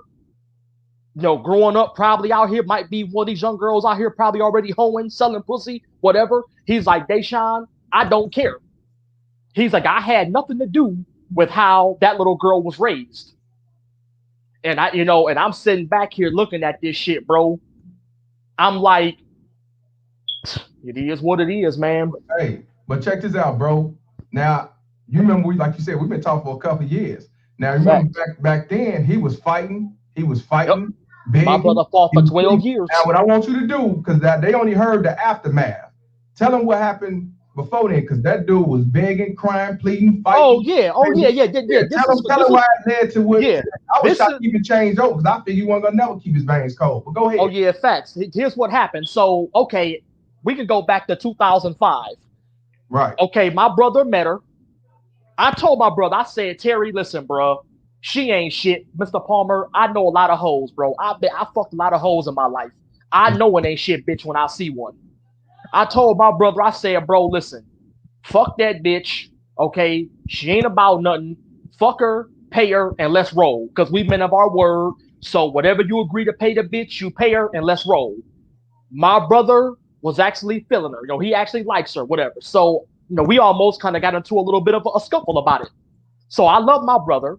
I said, okay, Terry, you go ahead on, brother. Do you? So I bounce. So we reconnect on Facebook, I want to say 4 or 5 years ago. And we was always brothers, but he went off to the military, did his own 1-2. I've been working odd jobs here and there, getting my life together, whoop-de-whoop, going back to school, whatever. So we find each other on Facebook. Now, to everybody out there who can hear my voice on this page, my brother was homeless when he came home from the military. And it's funny how you said that, Mr. Palmer, about how those who served in military, and when they find out that you and this baby mama is going back and forth, they totally fuck you. My brother, the entire military, my brother did his 6 years in the Air Force. When my brother got out, he came home and found his wife in bed with another man, supposedly some nigga he went to high school with. Now, I'm surprised my brother didn't kill the bitch, kill her, and kill him. So I thank God every day. Every time I talk to my brother, Mr. Palmer, I tell my brother all the time, I say, Terry, you a bad man, brother.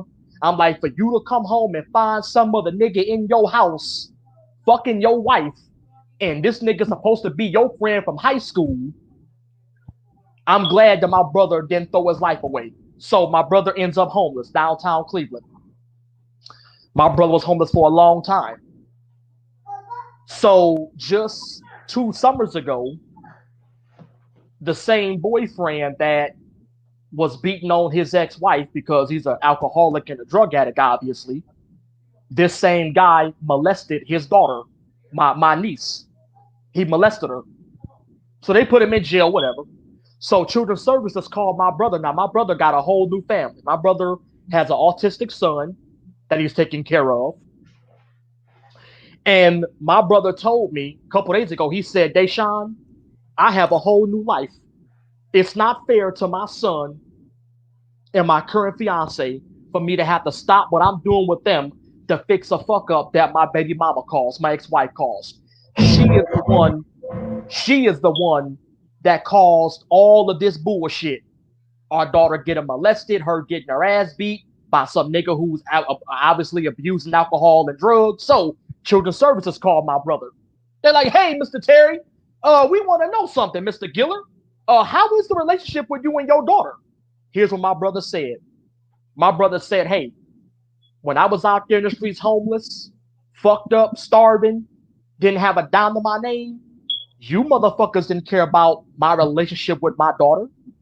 Y'all didn't give 2 fucks.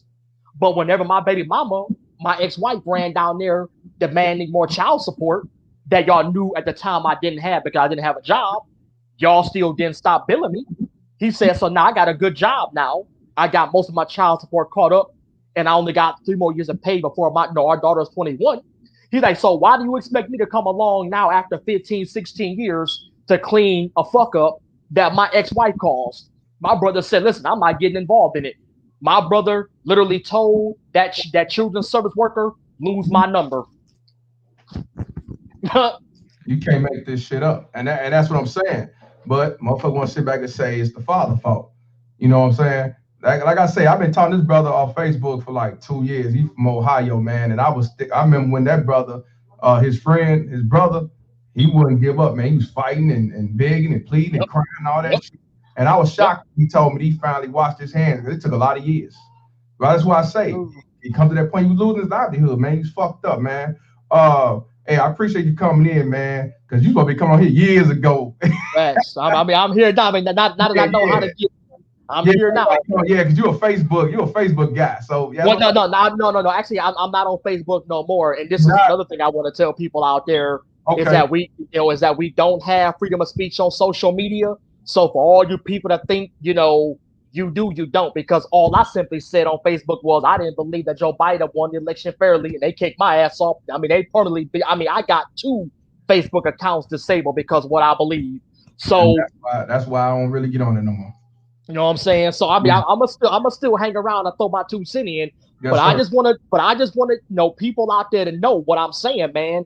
That this shit happens every day. Now, as far as I'm concerned, I'm kind of in those situations. But see, unlike my brother and unlike a lot of men out there, I'm not about to fight with these brawls. I'm not dragging them back and forth because it's interesting what the coach has said. I watched that video the other night. and I don't know if he was on his video or he was on yours, but he said something interesting. He said that when you lose the custody battle, you asked out when you go to child support. And Mr. Palmer, to this day, I've had niggas argue with me up the wall, and I say, listen, just because you pay child support does not mean you have rights. The family courts and the child support courts are two different courts. Now, dude was like, well, okay, Deshaun, well, why is it that they make it so hard for a man to be in this child's life? I said, because it's very simple. The more difficult they make it, the more they figure you're going to just say fuck it and just say I'm done with it. Like I remember I came across a story about another man. I think I shared a story with you back when I was on Facebook about a man who fought in the family courts for 7 years. I think, matter of fact, Mr. Palmer, you shared that story, and I was able to copy it from your page. This man fought for 7 years trying to get custody of his children, and I guess when the baby mama was able to convince the children that the husband or the ex, the father was the boogeyman, was Michael Myers, he said that the kids turned on him, so he said, "Fuck it." Now, before I end here, I'm ending with this. I was talking to my sister the other night, and my sister said, "Well, Deshaun, how is it that you guys can just walk away and just not give no fucks?" I'm like, Asia, let me tell you this, sis. I said, I would rather. Nah, this is just for me, gentlemen. I don't know how it is for y'all, but this is how it is for me. I would rather that child hate me for me not being there than for me trying to be there and that child still hates me, like I told my sister. See, unlike a lot of men out here that's trying to fight the system, and I mean, I commend you. Do what you have to do if you feel it's worth the fight. I just tell guys like this: pay your child support to stay out of jail. Because as me and you know, Mr. Palmer, we had to get shit from the dirt. We don't got mom and daddy to call home when shit in our life go bad. We have to get our shit from the dirt. Just you know what I'm saying? Just like Wishbone said in that song 20 years ago, ain't nothing come easy. So I just tell guys out there, just pay your child support and just keep it moving, man. Because like the coach said, the system is geared to watch us men fail. And like I've said, the system is not here to help no man. The system is going to fuck you every single chance it gets, fucking you out of your money, fucking you out of your kids, and this is just what it is. Now, and like Mr. Coach said, again, that we as men have to watch where we bust our nuts. Now, see me, I got sisters. I got nothing but sisters. And my sisters told me growing up, don't ever believe no female that says she can't get pregnant. Like I said, Mr. Palmer, I know a chick here in Akron right now that sell pussy, a white girl. And this bitch then had 8 children. No, she got 9 children. And all of her children are trick babies. All of her children were conceived because she's out here selling pussy, letting niggas fuck her raw. Niggas blowing up in her. She making babies now. She done had 9 kids. The state then took all 9 of them kids, except the oldest because her mother took that one. But those other 8 kids out here, gentlemen, she ain't paying a dime in child support for any of them. And this bitch done had 8 children. 8. And ain't paying a dime in child support for any of them. Did y'all hear me? Yeah, and she ain't got to either. This bitch, I see my man up here in the corner with his head down shaking. Yeah, bro. She had 8 children, my man. Hear me clearly. Clearly, brother. 8 children. And the family courts, bro, know she out here selling pussy. They know she out here fucking all these random niggas unprotectedly. And guess what, bro? She ain't paying a dime in child support. Now, my auntie Mickey told me something interesting. She told me that women who either give their children to the state or if the state takes those children, she does not pay a dime. You're right. I know that. Hey, man. Hey, you can't make this shit up. Appreciate you, my brother. Oh, yeah, facts. Straight tune up in here, man. I'm going to give Devo a shot again. He been up in here, but it's keep going in and out. Can you hear me, brother? Yeah, I hear you. Okay, hey, how y'all doing? Peace and love to all my brothers and sisters.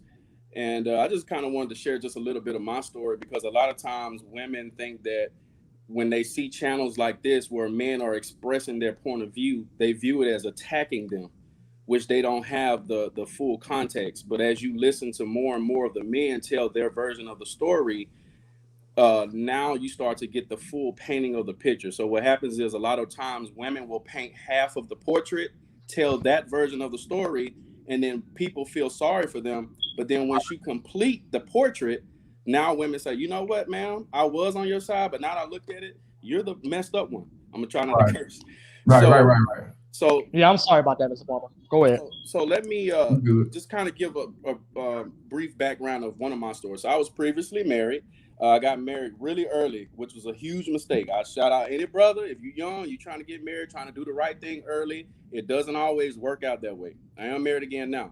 So I got married really early, had children with a lady that I thought was a good woman, and she just treated me like trash all throughout the marriage. I'm a young man. I think at 21, I was making something maybe like $80,000 a year, which is really rare for a young man to make that amount of money that early. So was she older? I'm sorry. Was she older? Yes, she was older. I was That's 20 years old. She was when 26. when she said she started treating you, I'm like, yeah, it sounds like one of them older motherfuckers. Yeah, she was 6 years older than me. So I was at that time, I'm thinking, okay, let me date an older woman because they're a little bit more mature. They're a little bit more understanding. They're not going to come with all the BS. And man, did I learn that that is not the case. So anyway, long story short, I had enough. After about 5 years, I said, you know what? I had, separated from this lady, went to counseling, tried to make it work. People like, hey, bro, you got kids, stick it out for the kids. And I'm like, yeah, you know what? Let me stick it out for the children's sake. And then I said, you know what? I had enough. I told her, come on down, sign these papers. It was over with. And this particular lady just completely went ballistic. And she just, hey, I'm putting you on child support. And so I said, okay, fine. I'm giving you the money. So now what I was doing before I was put on child support, I would drive to the ATM every Friday because I got paid every week. I got paid every Friday. I went to the ATM and pulled out $600 cash every week. Think about that, gentlemen. If you got a calculator or if you're a math scholar, $600 a week cash money in your hand. One time she got upset with me because I was a little bit late because I was working. And I said, listen, I'm a little bit late. I'll be there tomorrow because I have to work an extended shift. Man, she said, you know what? Forget this. I'm taking you to the child support office. I can get way more than this. We got to the child support office, and the man and the lady looked at her and said, well, ma'am, this is all you get. Oh, she lost it. And I kept telling her, do not put me in the system, because once I'm in this system, you're going to lose. And she's like, there's no way, because she had her friends talking her up. Hey, girl, I know this one guy that's getting $5,000 a month in child support. I know this one guy that's getting $10,000 a month in child support. So she thought that I was one of those guys. Now, I had switched jobs, so I took a pay cut. So when I got there, the number went down drastically. Now, what state, bro? What state? I'm in Texas. I'm in Houston, H-Town. Okay. Yeah. Okay. So all right. Anyway, long story short, I got remarried. I tried to introduce, the new wife to the ex-wife and say, hey, listen, I'm marrying again. I want you to meet this woman. She's like, no, you didn't. Right. And right. And what's the crazy kicker is one of my sons would always say, Dad, I want to live with you. And I said, son, when you're old enough, we'll have this conversation again around 12, 13. And if you still feel that way, you can come live with me. So my son, during 2020, the virtual learning, he's failed 4 classes. And he's coming to my house and said, Dad, I really want to live with you because Mom, there's no discipline in Mom's house. There's no order. So when they come to Dad's house, there's order, there's discipline. We're not on the video games. We're outside cutting grass, fishing, learning how to be a man. So I called, I said, listen, my son is saying, listen, he wants to come stay with his dad. I think it's time. You've done a great, so listen, even though I know she wasn't doing her job as a mom, I tried to pad the way I talked to her. So I would say, hey, listen, you've done a great job as mom, but now it's Dad's turn. Let Dad take over. I have this lady on the recording said, no, there's nothing wrong. He don't need to come stay with you and all this blah, blah, blah. And so long story short, because I'm trying to save y'all all the details, I got married again. I have a great wife that she loves your channel. She loves Kevin Samuels. She loves all the manosphere, the red pill. She loves it because she's like, somebody needs to tell the truth. Okay, so here we are. My wife asked me, and I'm gonna leave y'all with this. My wife asked me, she said, baby, how have you put up with this all these years? How have you kept your sanity? And I said, baby, listen, the day I'm mute podcast, by the way, so you know. Okay, my man. Yeah. Okay. So email me, bro. Yeah, the wife, she was saying, man, how did you put up with it all these years? I said, well, I had to change the victim mentality. I had to change my mentality, the way I saw child support. See, the way I saw child support, it was a burden. It was the system attacking me. But I said, you know what? Actually, I'm getting a really good deal because I'm paying her to be a permanent babysitter, and who better to do it than their mom?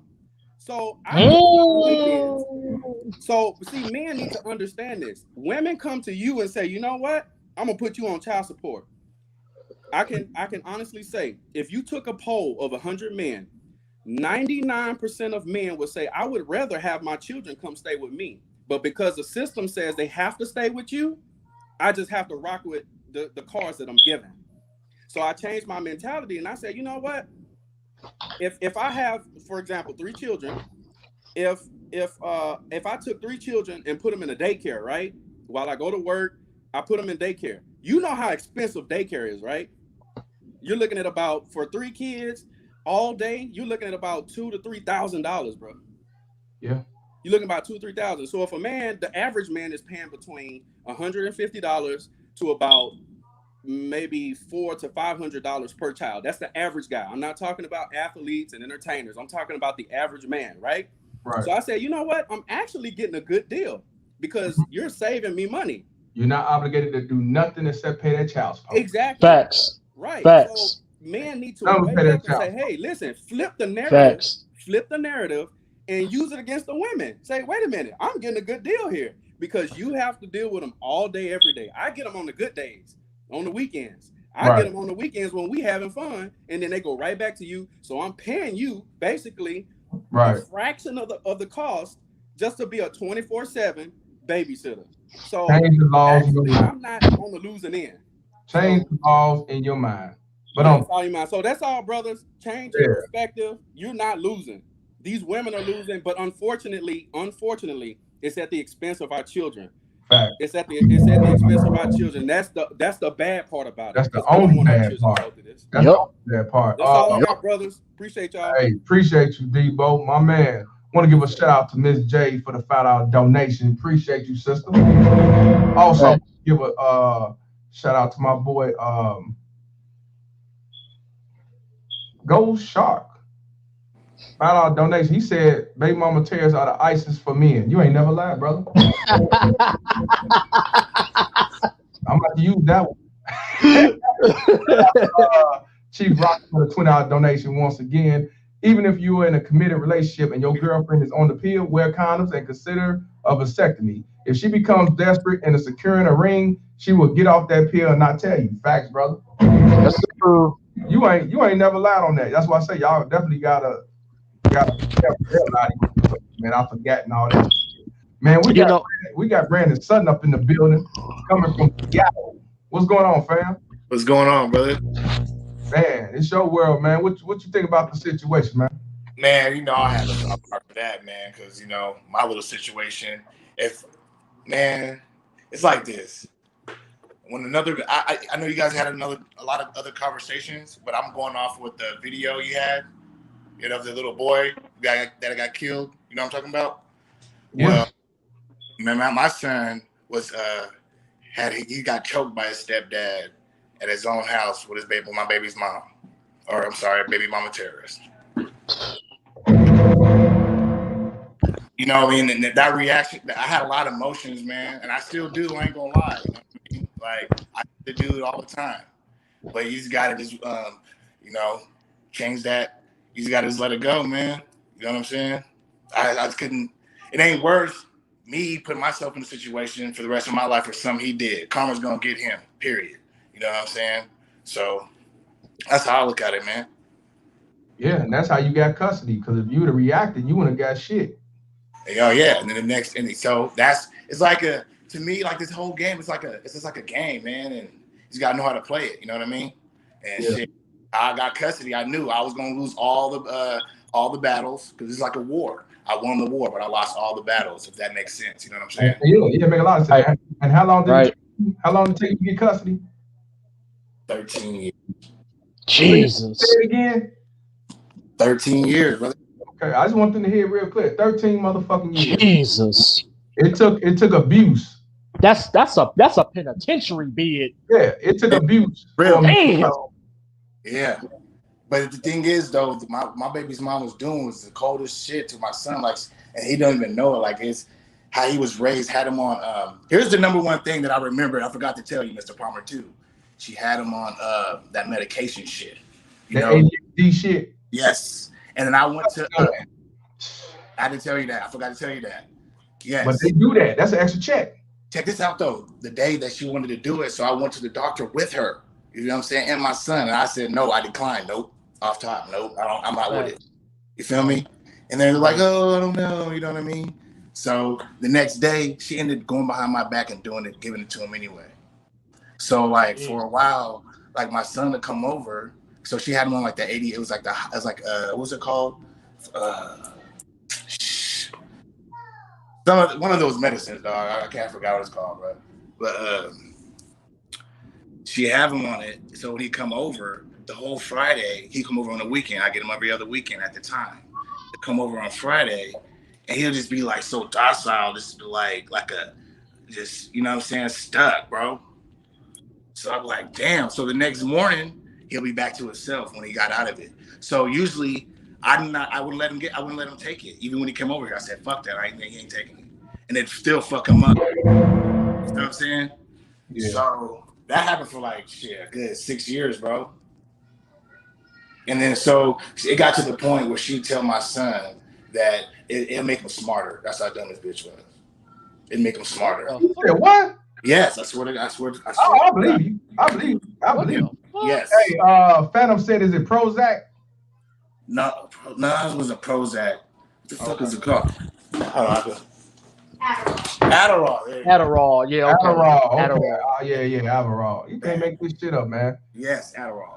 So it was like I forgot what was his megagrams, whatever, or grams he was taking. It was like at least like 10 milligrams, wasn't it? Yeah, that's some strong shit. Yeah, you know what I'm saying? Strong shit. She's a manic depressive, so she takes a lot of pills, and so yes. So that's another thing too. My baby's mom was like a manic depressive, taking all those pills too. So it was like in the whole household. You dig what I'm saying? Everybody getting a check. She was giving her children sleeping medicine. Giving her children sleeping medicines and Adderall, bro. Like, you know what I'm saying? Drugging these motherfuckers. Jesus. Yes. So like, so she could just do her thing. I mean, yeah, my son's upstairs. Okay, yeah. Sure. You know what I'm saying? But yeah. I was keeping it real though, man. At the end of the day, man, amen. I had to go through a lot of motherfucking shit, bro. 13 years. Yes, bro. And I had to stay strong, man, and just kept on. You know what I mean? It was hard. You were better. Too? Like now, I think I even suffered for some more shit. Like I was like, man, this should be making me mad sometimes because I was like, fuck, I let all that shit go, but I still got to get him out of it. You know what I mean? I had to reform my son, and I'm still in. Right. I had him for a year now, and it got a lot better, bro. Like since he got here, grades went straight A's. You dig what I'm saying? Everything changed for that. You know what I mean? He was feeling more healthier. You dig what I'm saying? I feed him way more better food. Like she feed him that bullshit. I'm cooking him real shit. You dig what I'm saying? You know, greens, you know what I'm saying? I'm from the South. You dig what I'm saying? So, you know, I gotta eat that good food. You feel me? So, yeah. You know, and I just feed him with the good shit and just, you know what I'm saying? And here's one of the other coldest things she was doing too.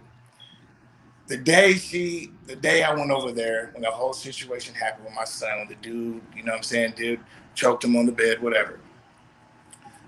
When the fucking police came, bro, and this is what makes me mad about it. We go back to the system, bro. There was a woman cop and a male cop, right? So right. the male cop came here. The woman cop went to my baby's mom and her husband because she's remarried too. You know what I'm saying?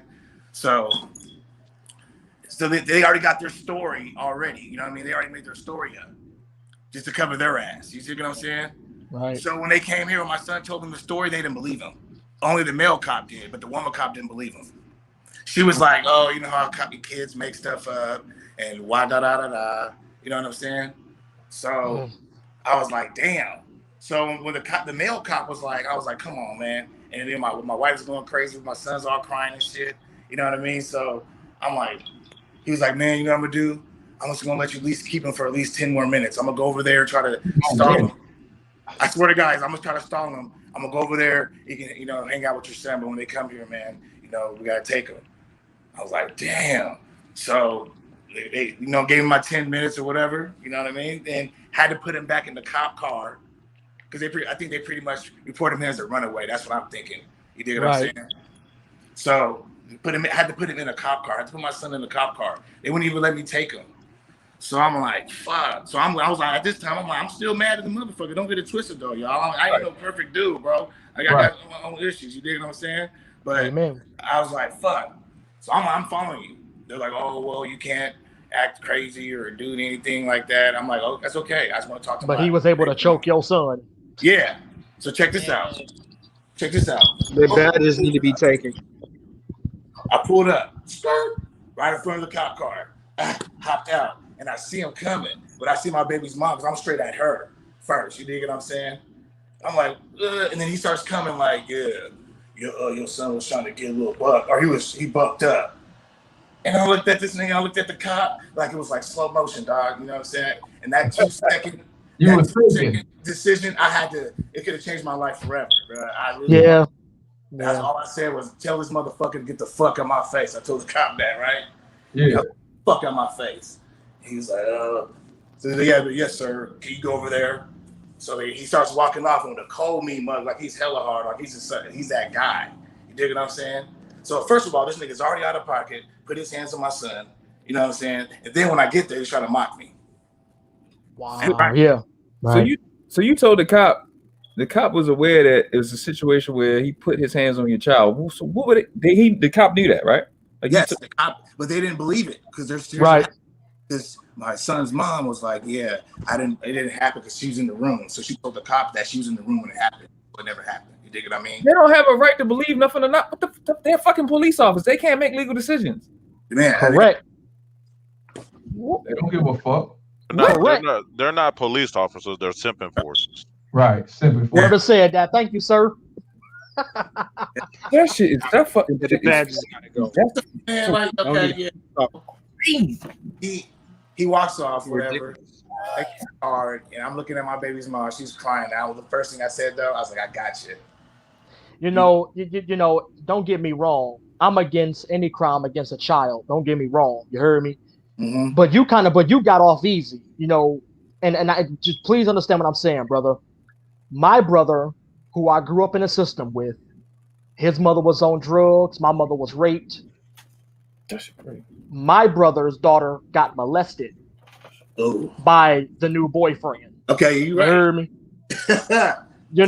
So what I'm saying is, I guess what I'm trying to communicate is the fact, I know enough of the system to know that they don't care, and I just wanted to say this, brother. I tip my hat to you. You a better man than me, brother. Fighting for 13 years. Okay, and you won. You was one of the few guys that won. Congratulations. Me, I'm not doing that. If I was in that predicament, I'm just paying my child support. Anything that happens outside of that, we cool. Because see, I know me. And if that would have been my child, and if Ohio has death penalty, I'd have gunned him on sight. It wouldn't have been no talking. I hear you. So, and you're right. It is about making the split second, possibly changing your life decisions. And just for you not to have that 9 on you, brother, and let him have it, you a better man than me, bro. Because I'll be on death row right now. Right. Governor DeWine in Ohio, instead of signing my pardon, he'll be signing my death certificate. I hear you. And I see this dude every day. That's the cool thing about it. Yeah, see, you a better man than me, brother. And I'll be like, and he think it's cool. He tries to give me the nod like he's like, yeah. Like everything's all good. Like, You know, you gotta keep on moving. You ain't still a clown. You know what I'm saying? You don't mess with clowns. I want to give a shout out to Supreme for the $2 donation. She said, keep in mind that the state owns the children. Yes, true. The state only gives the mothers and fathers permission to raise the child/children. You're right. Yes, sir. Yes, right. sir. When you go in that courtroom, they do. Want to give a shout out to El Negro for the $10 donation. Damn, after hearing all these tragic stories, I'm glad I'm childless. Thanks, Mr. Palmer, for shows like this. You and these brothers are helping brothers out. Shout out to you, my man. Yeah. You know, if I can just throw my little 2 cents in, you know, and I know I've had a lot to say on this topic because I'm very passionate about it because I grew up in the system. I'm the youngest of 10 older sisters. You know, like I said, my mother was raped. My mother gave me away. You know, my mother didn't give a fuck about where I went, what happened to me, and that's her right. You know, I want everybody on this page and anybody who can hear me that's watching this show to go back, watch it, whatever. I don't know how you're going to upstream this, Mr. Palmer. You know, that's your business, but okay. I am not against a woman's right to choose. But see, my whole argument is I just do not feel like men have that same option. We don't. Because the bottom line is, like I've said, and I will continue to say this until I drop dead off this earth. Like I told my sisters at Thanksgiving last year, I told you the story, Mr. Palmer. I sat at the Thanksgiving table and I told all my sisters, I said, women are the gatekeepers to sex, not men. Women only decide who gets between their panties, not men. So my sister said, well, okay, Deshaun, let's go with your theory.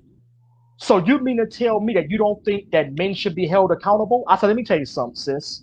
If women can be reckless with their pussy, then a man should be allowed to be just as reckless with his dick. I said, why do you keep on insisting that a man should be held to some type of higher level of accountability? Like I told you, gentlemen, I know a woman in here. This is new for you, bro. I know a woman in Akron right now, brother, a white girl, drug addict, sell pussy, right?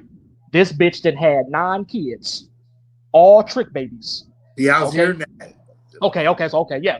So what I'm saying is I'm simply saying, how is it that women can sit up here and have these children, make the willful decision to have these children, and then they can drop these kids off at fire stations, you know, with the whole safe haven law, where, you know, we allow women to legally abandon children they don't want.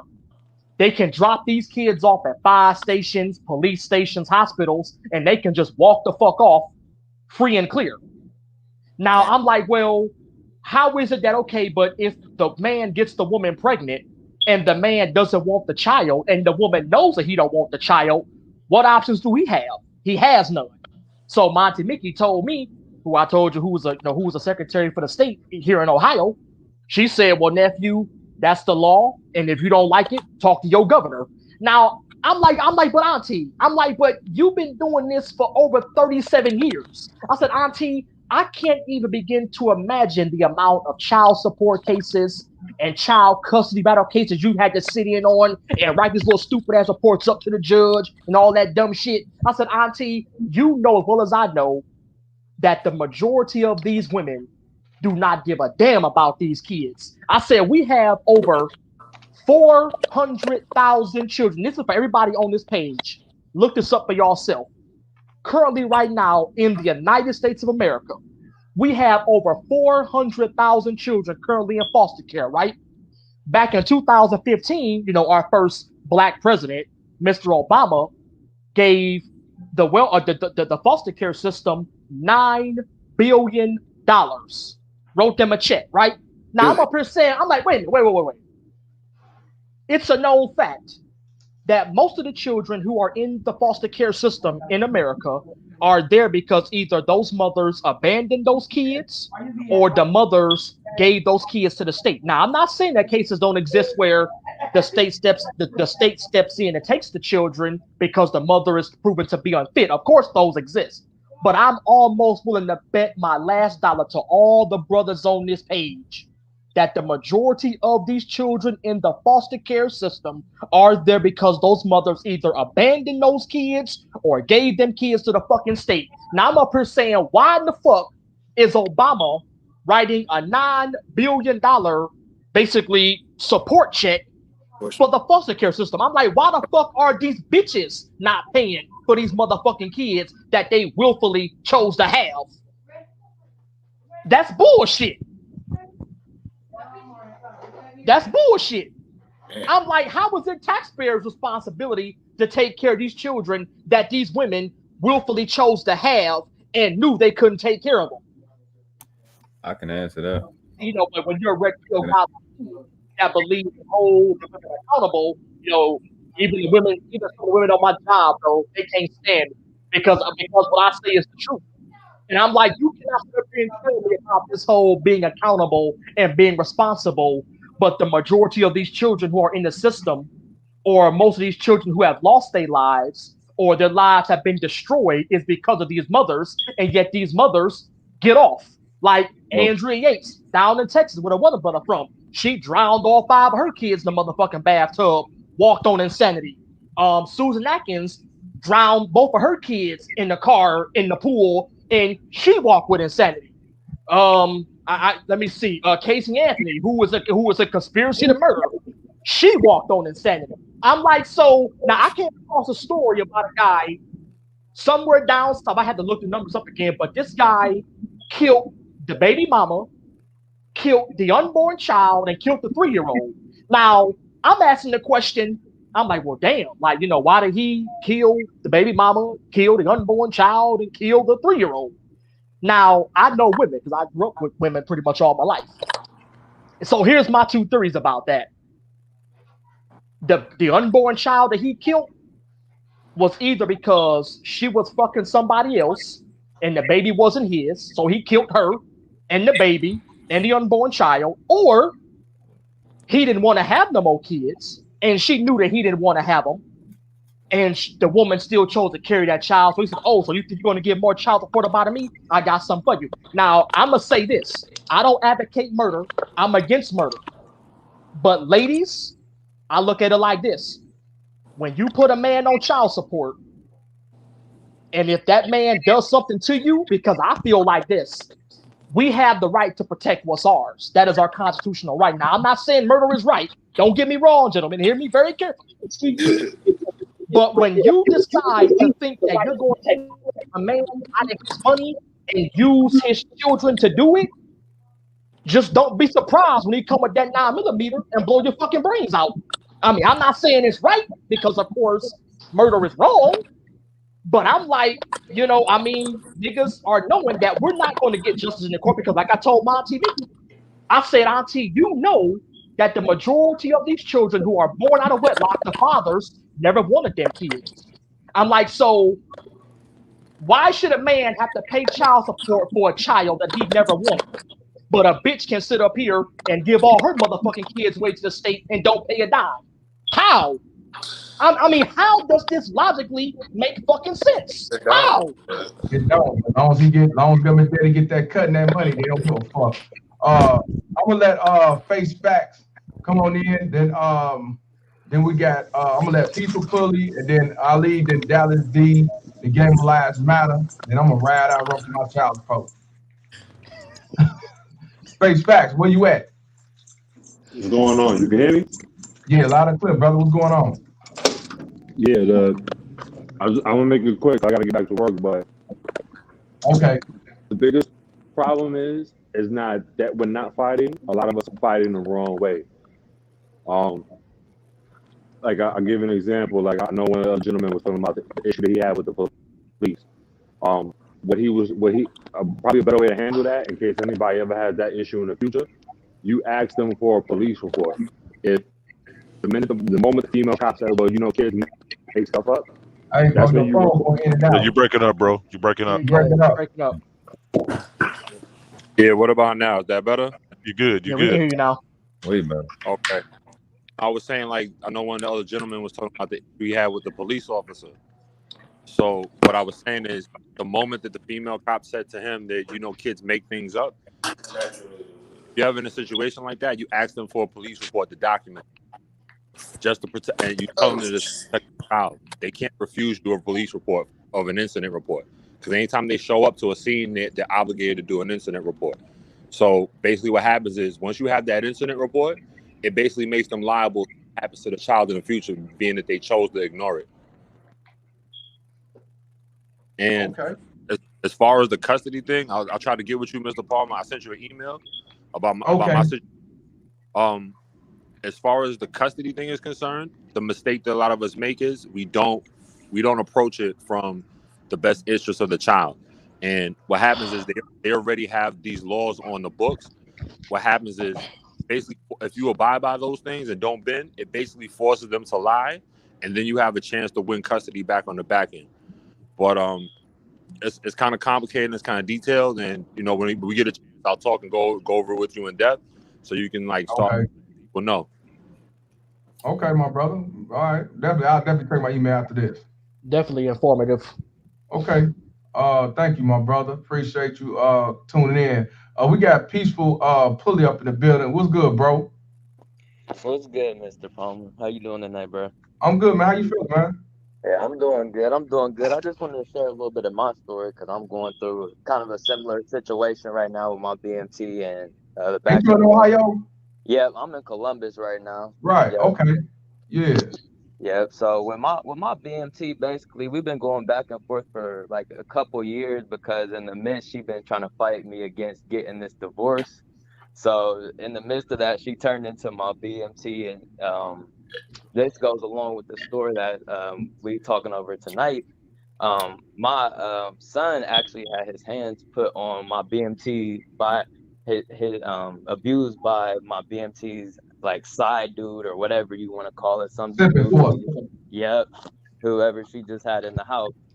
So, and the stuff I got documented and things of that sort, and documentation, police reports and stuff. But long story short, Mother's Day weekend just came up. She took them back.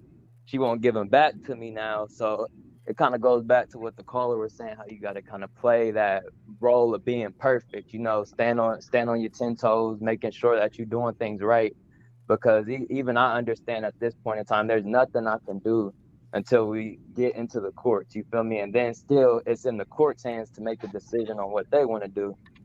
So I just wanted to share that to let everybody know, like, yeah, you do have to keep your head on straight. You do have to think logically and go about this in a strategic way. And you got to leave all emotion out of it, all emotion. You can't make that shit up, brother. You ain't lying. No, Amen. no.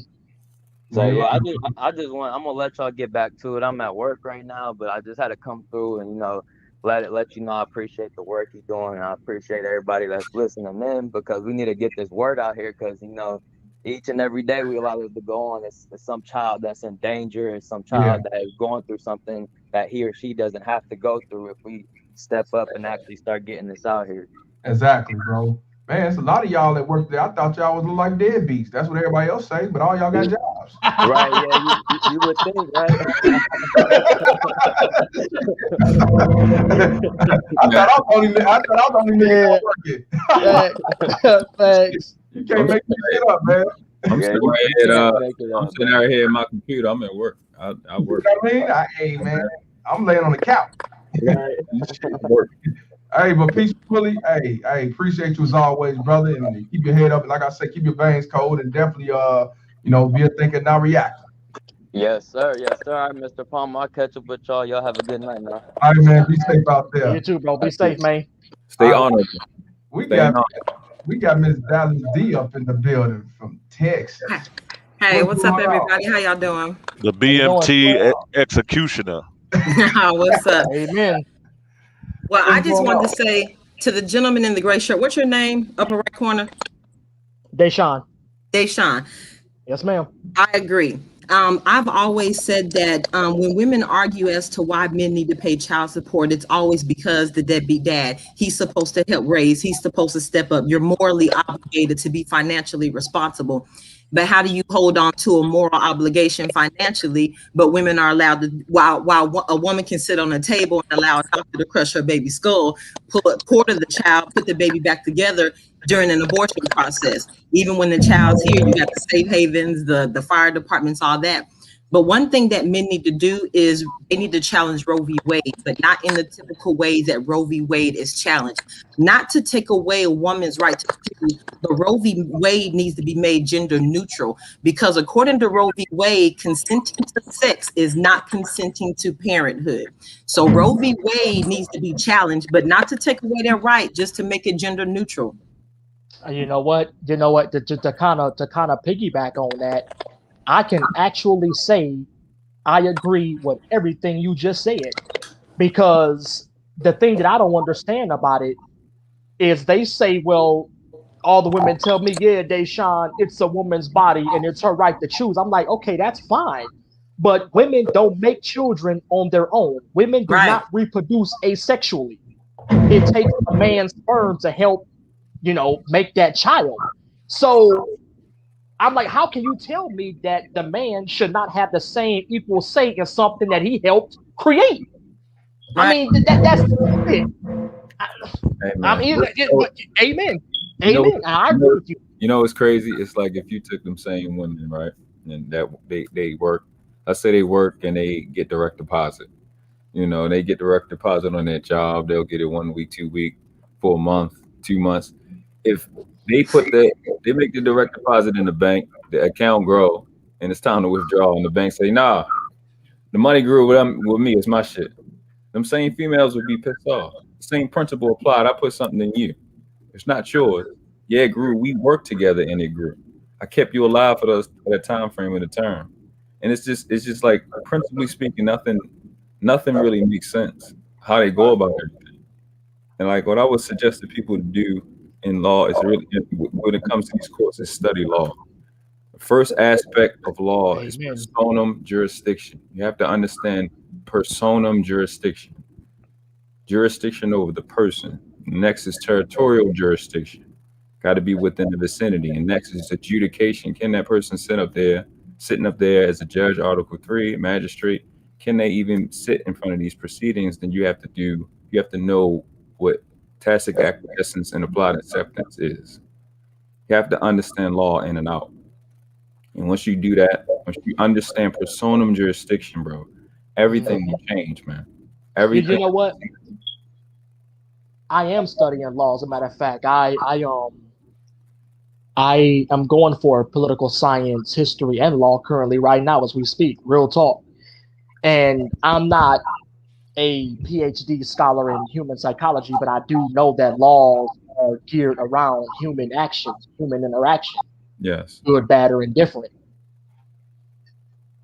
And the thing that I just don't understand is, we treat children like an afterthought. And like Mr. Palmer said from day one, it is the children who suffer. These children are being molested, being raped. I came across a crazy story about the woman in California. Drowns all 3 of her children, then stabs them. Then she confesses to the world, oh, the baby daddy was going to do something bad to him, so I killed him to save him. And I'm pretty sure she'll walk on insanity and maybe do 10, 12 years and get off. Right. So to your point, I just want to say this, Mr. Palmer, to your point, I have a theory about this, brother. I have a theory that it seems to me like when I look at these cases, it seems to me like the courts know that women are guided more by emotion than logic. Yeah. And men are guided more by logic than emotion. So I guess they feel like we should be held more accountable. No. Like, for example, down in Georgia, there was a white man that left his son in a car to die. They gave him life with no parole. A black bitch did the same thing and only got 12 years. She might only do 5 of that and do the rest of it on parole. Yeah, they see the dynamic of what you were saying. They act more off emotions versus us with logic. Is this stat, and it's been said a lot of times. This stat that 73% is 2 stats. 73% of our income that we earn is spent by female. That means the rest of us, the children, those of us that are men, the elders, we're living off 27 cents out of every dollar that comes in the community. The other stat is 80% of all retail, and this is around the world, is spent by women. It's as evil as it seems, because it's children and we love children. We see how innocent they are. We think it's personal, but it's just a metric. If I have a person, if I have children, I can perpetuate and I can have these projections in sales when I know children are around the person who just spends because these females have to buy their identity out of the store. Yep. It's just a metric. It's not personal. It's just business. If I'm around the person who doesn't make logical thoughts, they're going to spend money. I've been in sales. I've been in 6 different sales training. They all say the same thing. People make emotional decisions and make purchases, not logical ones. So once I know that person is going to guide if you look at everything they do, everything got to be, the weekend got to be drinking, got to be smoking. Thanksgiving got to be all this overeating. Christmas has to be all these things. Everything is about sales. And it's personal to us because this is our life and it's our time, but it's just a metric to them. It's just business. It's not personal. None of this stuff is personal. It's just business. It's just competition. We playing football and the dude knock a dude. We just playing a game, but it hurt. And a lot of it seems like because here's how you know it's business. If it wasn't you, it'd be somebody else. And we just had that conversation. Of course. If it wasn't me, it'd be you. If it wasn't him, it was the other brother. You know what I mean? Right. So and I get you. But when it comes to court, they're very, very specific. They really don't have as much power as we think they do. And they're really at risk. I mean, me and Mr. Palmer, we talked a little bit about that. They're really at risk in a real short period of time. So we get to those particulars. That's why I love the sister right here, because she's on her ass. I like her too. Yeah, she all right with me. She's on their ass. She knows exactly what's going on and what they're doing and why they're doing it. Once you understand that position and we move in mass, they can't fool with it. Because at a minimum, and I'm gonna put this out there, at a minimum, when you start putting this country on blast on an international level, it's a different conversation. When the Hague start being brought up, when you put them on blast on an international level, like every other nation does, like Venezuela does, like Syria does, it's a different conversation when the Department of Justice has to respond to another country. I'm gonna be quiet after this, but I'm gonna piggyback on that. Now, you like to use famous quotes, and I respect it. I'm gonna give you a quote from not my favorite president, but one of the founding fathers, Thomas Jefferson. Thomas Jefferson said in his freedom papers, he said, when a free people fail to hold their government's feet to the fire, you get bad government. Yes. So when I apply that same logic to women, the reason why we have so many bad women out here is because we have a society and a judicial system that does not hold women's feet to the fire. Yes. So this is why you have all of these children who are getting molested, getting murdered, getting drowned in bathtubs, getting stabbed up. I mean, so it's no wonder that we have so many bad mothers out here.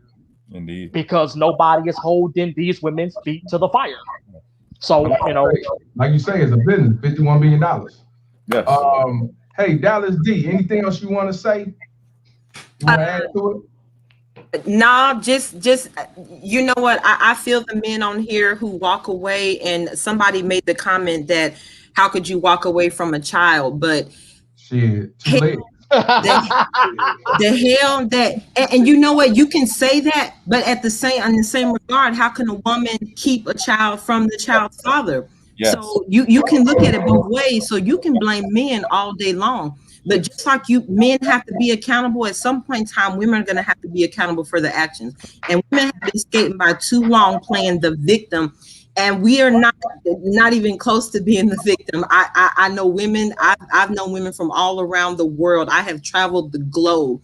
And women are far from victims. We're conniving, we're sneaky. We do a lot of stuff that we shouldn't do, and then we're the first ones to want to play victim. And at the same time, we're the beneficiaries of that victimhood. So it's like we get to grade ourselves. And at no point in time is nobody who gets to grade themselves ever going to give you an accurate report. They're never going to be failing.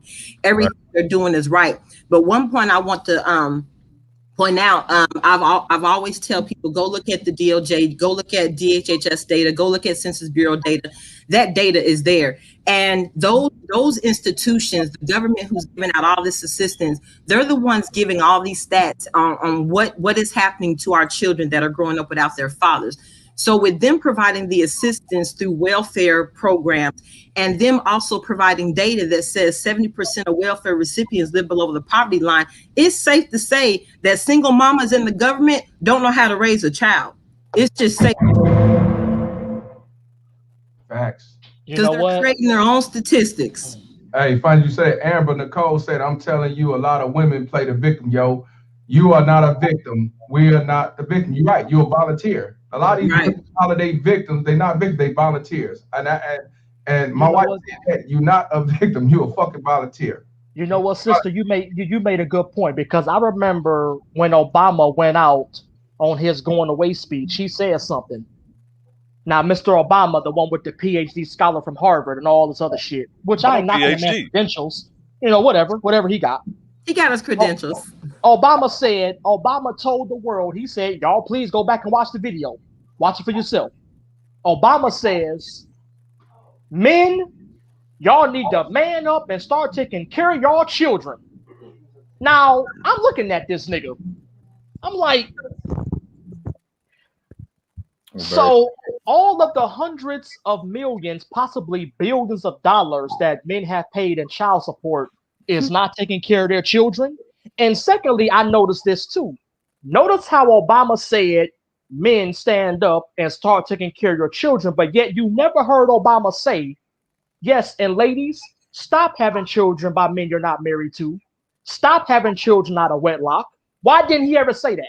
Because he wants the black woman's vote so he can stay, keep his Democratic party. I told y'all, the black woman's vote. And he'll never go against the code. He'll simp it for us. Hey, I told y'all the black woman's vote is the black vote in America. It is. You think so? No, it is. Yes, it is. It is. You can look at the stats. If we make up 13% of the population, that's all blacks, but 38% of the prison population, that don't count the men that are being killed by the police, that don't count a lot of other situations, that don't count the ones that are strung out on drugs, that don't count the men that are on child support who now have felonies on their backs that can't.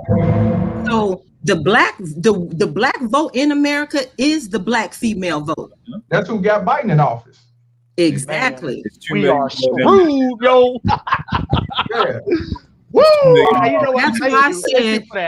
That's why I said black women are the biggest threat to the black community, and unknowingly all the time, but we are the biggest threat. And another note for women, for all the women who go around keeping their kids away from their fathers, I said a long time ago, bragging about being a single mom is like wishing your child was a tree with no roots. Your child has no legacy. No, and one of the contributing factors as to why we have no generational wealth in the black community is because your children have no legacy. There's nobody to pass shit to. Yes. Even for the fathers that are successful in those type of situations, you are creating statistics. I say it all the time. You're raising statistics, and we will never be a successful community. We will never be the community that we should be. Black people don't know their own worth. I've said it before. The fact that in the 1850s we were sold at $2,000 a pop, some of us multiple times. In today's environment, that's worth what, $120,000? We are America's greatest commodity. That's right. Bar none. Right. They made us America's greatest commodity while painting us a victim. And black women keep running down to a courthouse, putting your men on child support. All you're doing is wiping another brother out of the system. All you're doing is taking away another black vote. That's all you're doing in that community, and raising another statistic. Stop running to the government to save you from oppression. You cannot ask your oppressor to save you from oppression. That's not how Amen. I've been inviting you to your house. And Joe Biden said that back in '94. I told my sister, she was like, I can't believe you support Trump, blah, blah, blah. I said, but if you go back and you watch Joe Biden's crime bill speech that got Bill Clinton reelected in '96, right.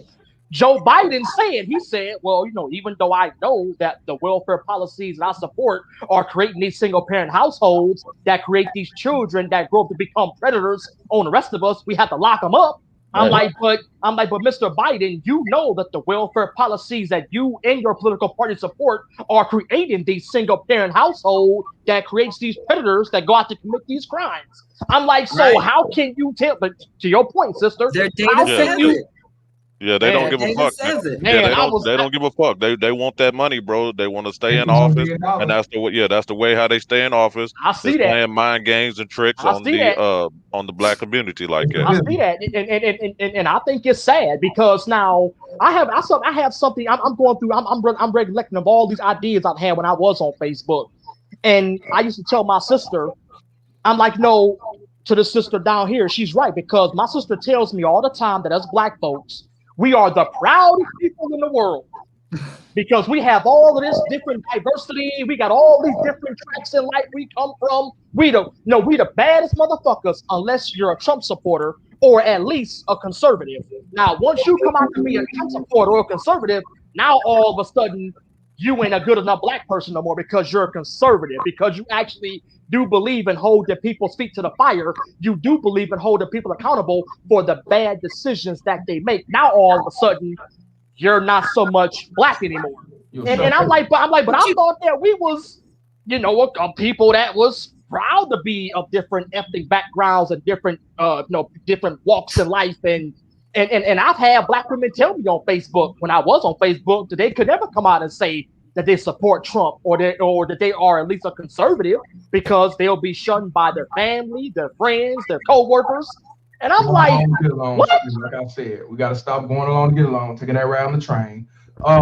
Man, hey, we got Game of Lives Matter. That's the debate up in this building. What's up, bro? We're going to let you close it out, and then, I got to run with Child's Hope. Yeah.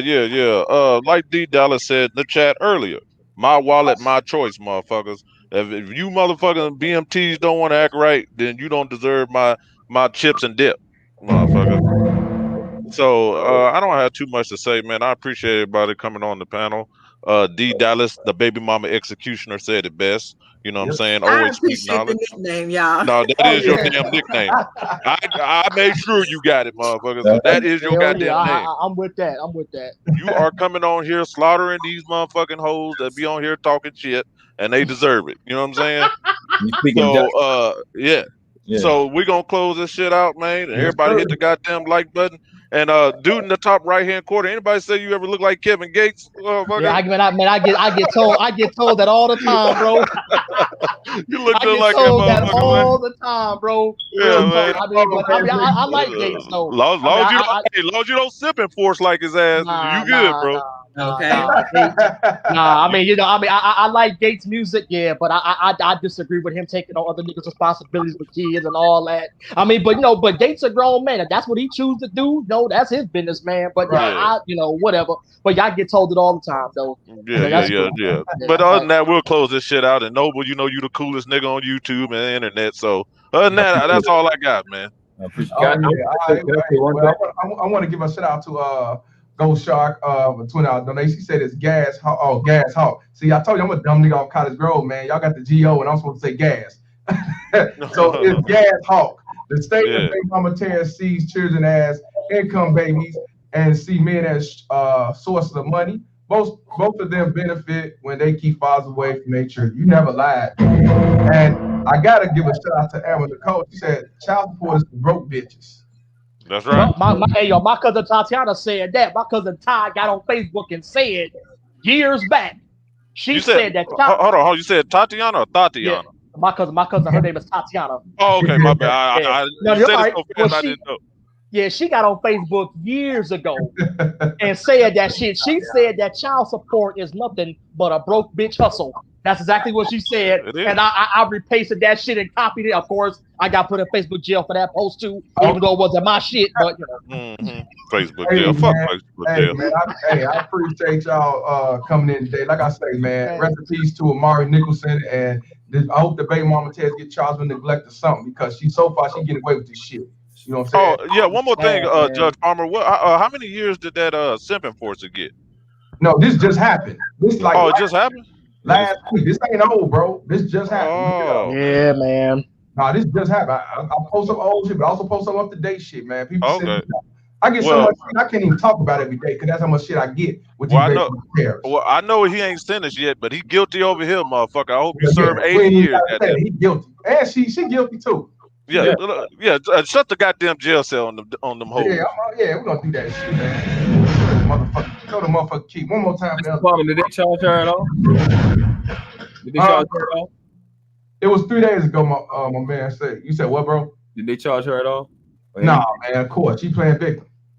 Yeah, she guilty too. Fuck the bitch. Like Sister D said, man, the so-called, even though I know she like more so Spanish, the so-called black female is the #1 threat, man. Y'all remember this stat? I said it on here before. 83% of our children experience abuse. That's #2 in the nation. They got custody 92% of the time. It ain't no mystery who's abusing them. Of course, you saw the stats I posted up earlier. Shit, that was black, white, blue, or green.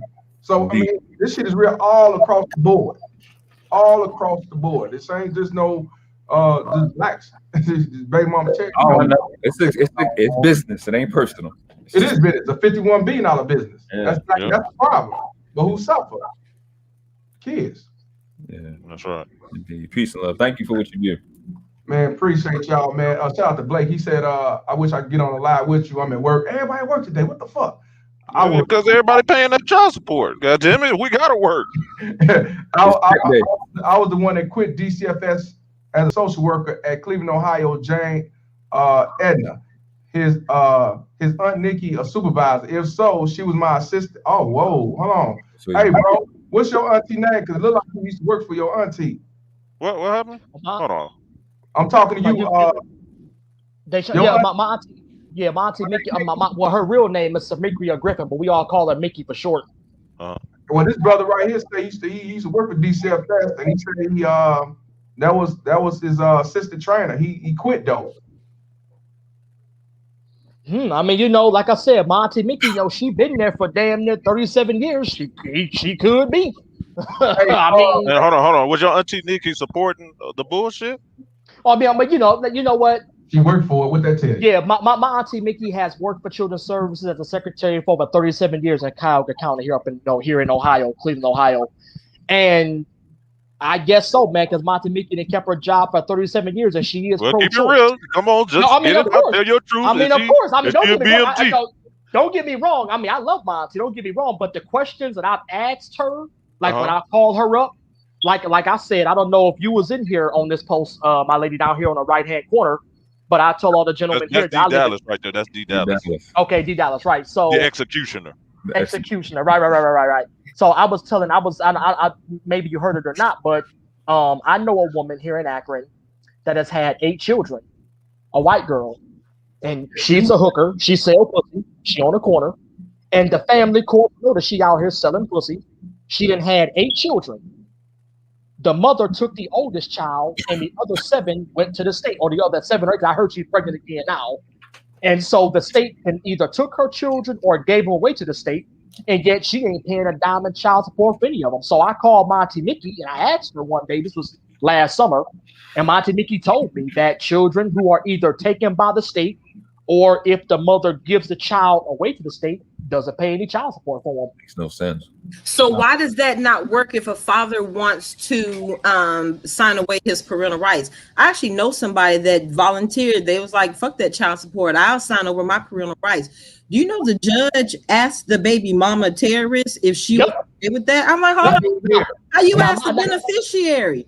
My auntie, you know what? I'm glad you said that. It's because my auntie Mickey told me that in Ohio, that the only time a father can sign away his rights is if the mother agrees to it. And I'm like, how is that? How is that? What? How does the beneficiary get to make that decision? That's a conflict of interest. You know why? It's supposed to be a conflict of interest. Of course, but yes, sir. And so I mean, I'm sorry. So he may know Monty Mickey. Like I said, Monty Mickey is getting ready to retire in November of this year, so he might know her. I mean, I know Monty Mickey been down there 37 years, Mr. Palmer, damn near 38 years. All the cases I know that she didn't oversaw and wrote these bullshit cases up for these judges and shit. Because she's a secretary. I mean, she could, She is. I mean, she's been there for 37 years, so I mean, and she is pro-choice. Her job is to make that money for him. I want to give a shout out to Chief Rock for the $2 donation. Hence for NBA All-Star Weekend. Salute you, my brother. Hey, Blake. Hey, if you still in here, Blake, hey, send me an email, brother. We need to have you on the show, talk about you being behind the scenes on DCFS, dealing with this child support ass system, because it's all relations. But yeah, man, I'm gonna go ahead and get back to sleeping on the couch, and then I'm gonna be running my child support. I gotta go. Hey, I gotta talk to you about the judges, but we'll holler. We'll talk. Oh yeah, I ain't sure about that. All right, I'll get you about this. All right, y'all be easy, man, and y'all be safe out there. All right. Yeah, peace out. All right, peace out. Peace out. Islam. Yes, sir. You can't make this shit up, y'all. Like I said, when it comes to this system, they don't give a fuck about them kids. They let these baby mama tears have these civil forces around the kid. They don't care. Give them sole custody. They don't give a fuck. All they care about is that $51 billion business. And like my man said, it ain't personal because they don't give a fuck about the mother either. But like I said, who the one that suffer behind this? Yeah, the father suffer and all that, but who really suffer? Because he's a grown man, the kid. And when he get older, he's gonna be a statistic. Suicide, dropout, on drugs, in jail, doing the same shit that the mother did, the baby mama terrorist. You know what I'm saying?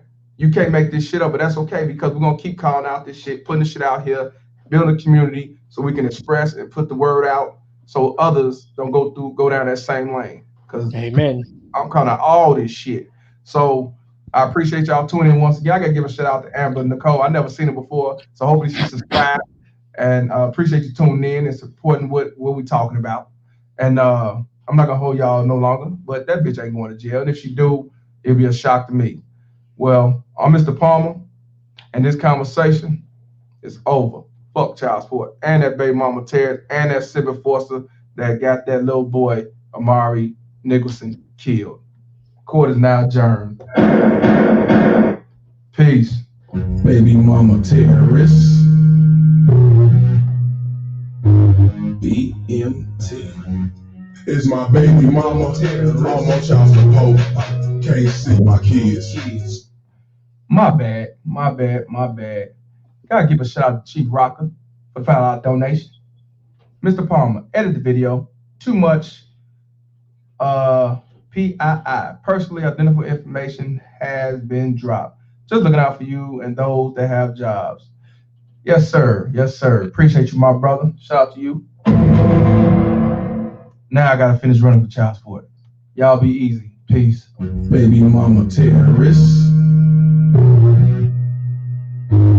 BMT. Is my baby mama almost child support? Can't see my kids, so I stay in cold. It's my baby mama, she be riding Lexus, finding sugar daddies, and doing setups. It's my baby mama, almost child support. Can't see my kids, so I stay in cold. It's my baby mama, she be riding Lexus, finding sugar daddies, and doing setups. It's my baby mama, almost child support. Can't see my kids, so I stay in cold. It's my baby mama, she be riding Lexus, finding sugar daddies, and doing setups. It's my baby mama, almost child support. Can't see my kids, so I stay in cold. It's my baby mama, she be riding Lexus, finding sugar daddies, and doing setups. Round around, I play the Romans innocent with evil soul. In public, when they hello, I know those who rock the more. I'm moving on, trying to teach me a lesson. Can't see my kids, man, I'm stressing. Couldn't see my sons to give me his present. She got married to teach me a lesson. Tell her bitch she did nothing wrong. Knowing that well, since I move on, thought that money would keep me home. Hell no, bitch, I'm gone. I don't know you lost your mind. Say my name, I know your kind. Say my deadbeat, bitch, you mine. Fight me, court, man, I'm trying to be a father to my kids. She focus on the wrong shit. Worried about another me. Instead of us to go bury. Put my kids in grown folks' business. Tell them lies, bitch, you wicked. Split for not till yet you twisted. Never thought I'd go through this. My baby mama, almost child support. Can't see my kids, so I stay in cold. It's my baby mama, she be riding Lexus, finding sugar daddies, and doing setups. It's my baby mama, almost child support. Can't see my kids, so I'm staying cold. It's my baby mama, she be riding Lexus, finding sugar daddies, and doing setups. It's my baby mama, almost y'all support. Can't see my kids, so I stay in cold. It's my baby mama, she be riding Lexus, finding sugar daddies, and doing setups. It's my baby mama, almost y'all support. Can't see my kids, so I'm staying cold. It's my baby mama, she be riding Lexus, finding sugar daddies, and doing setups. I don't give a fuck what you think, bitch.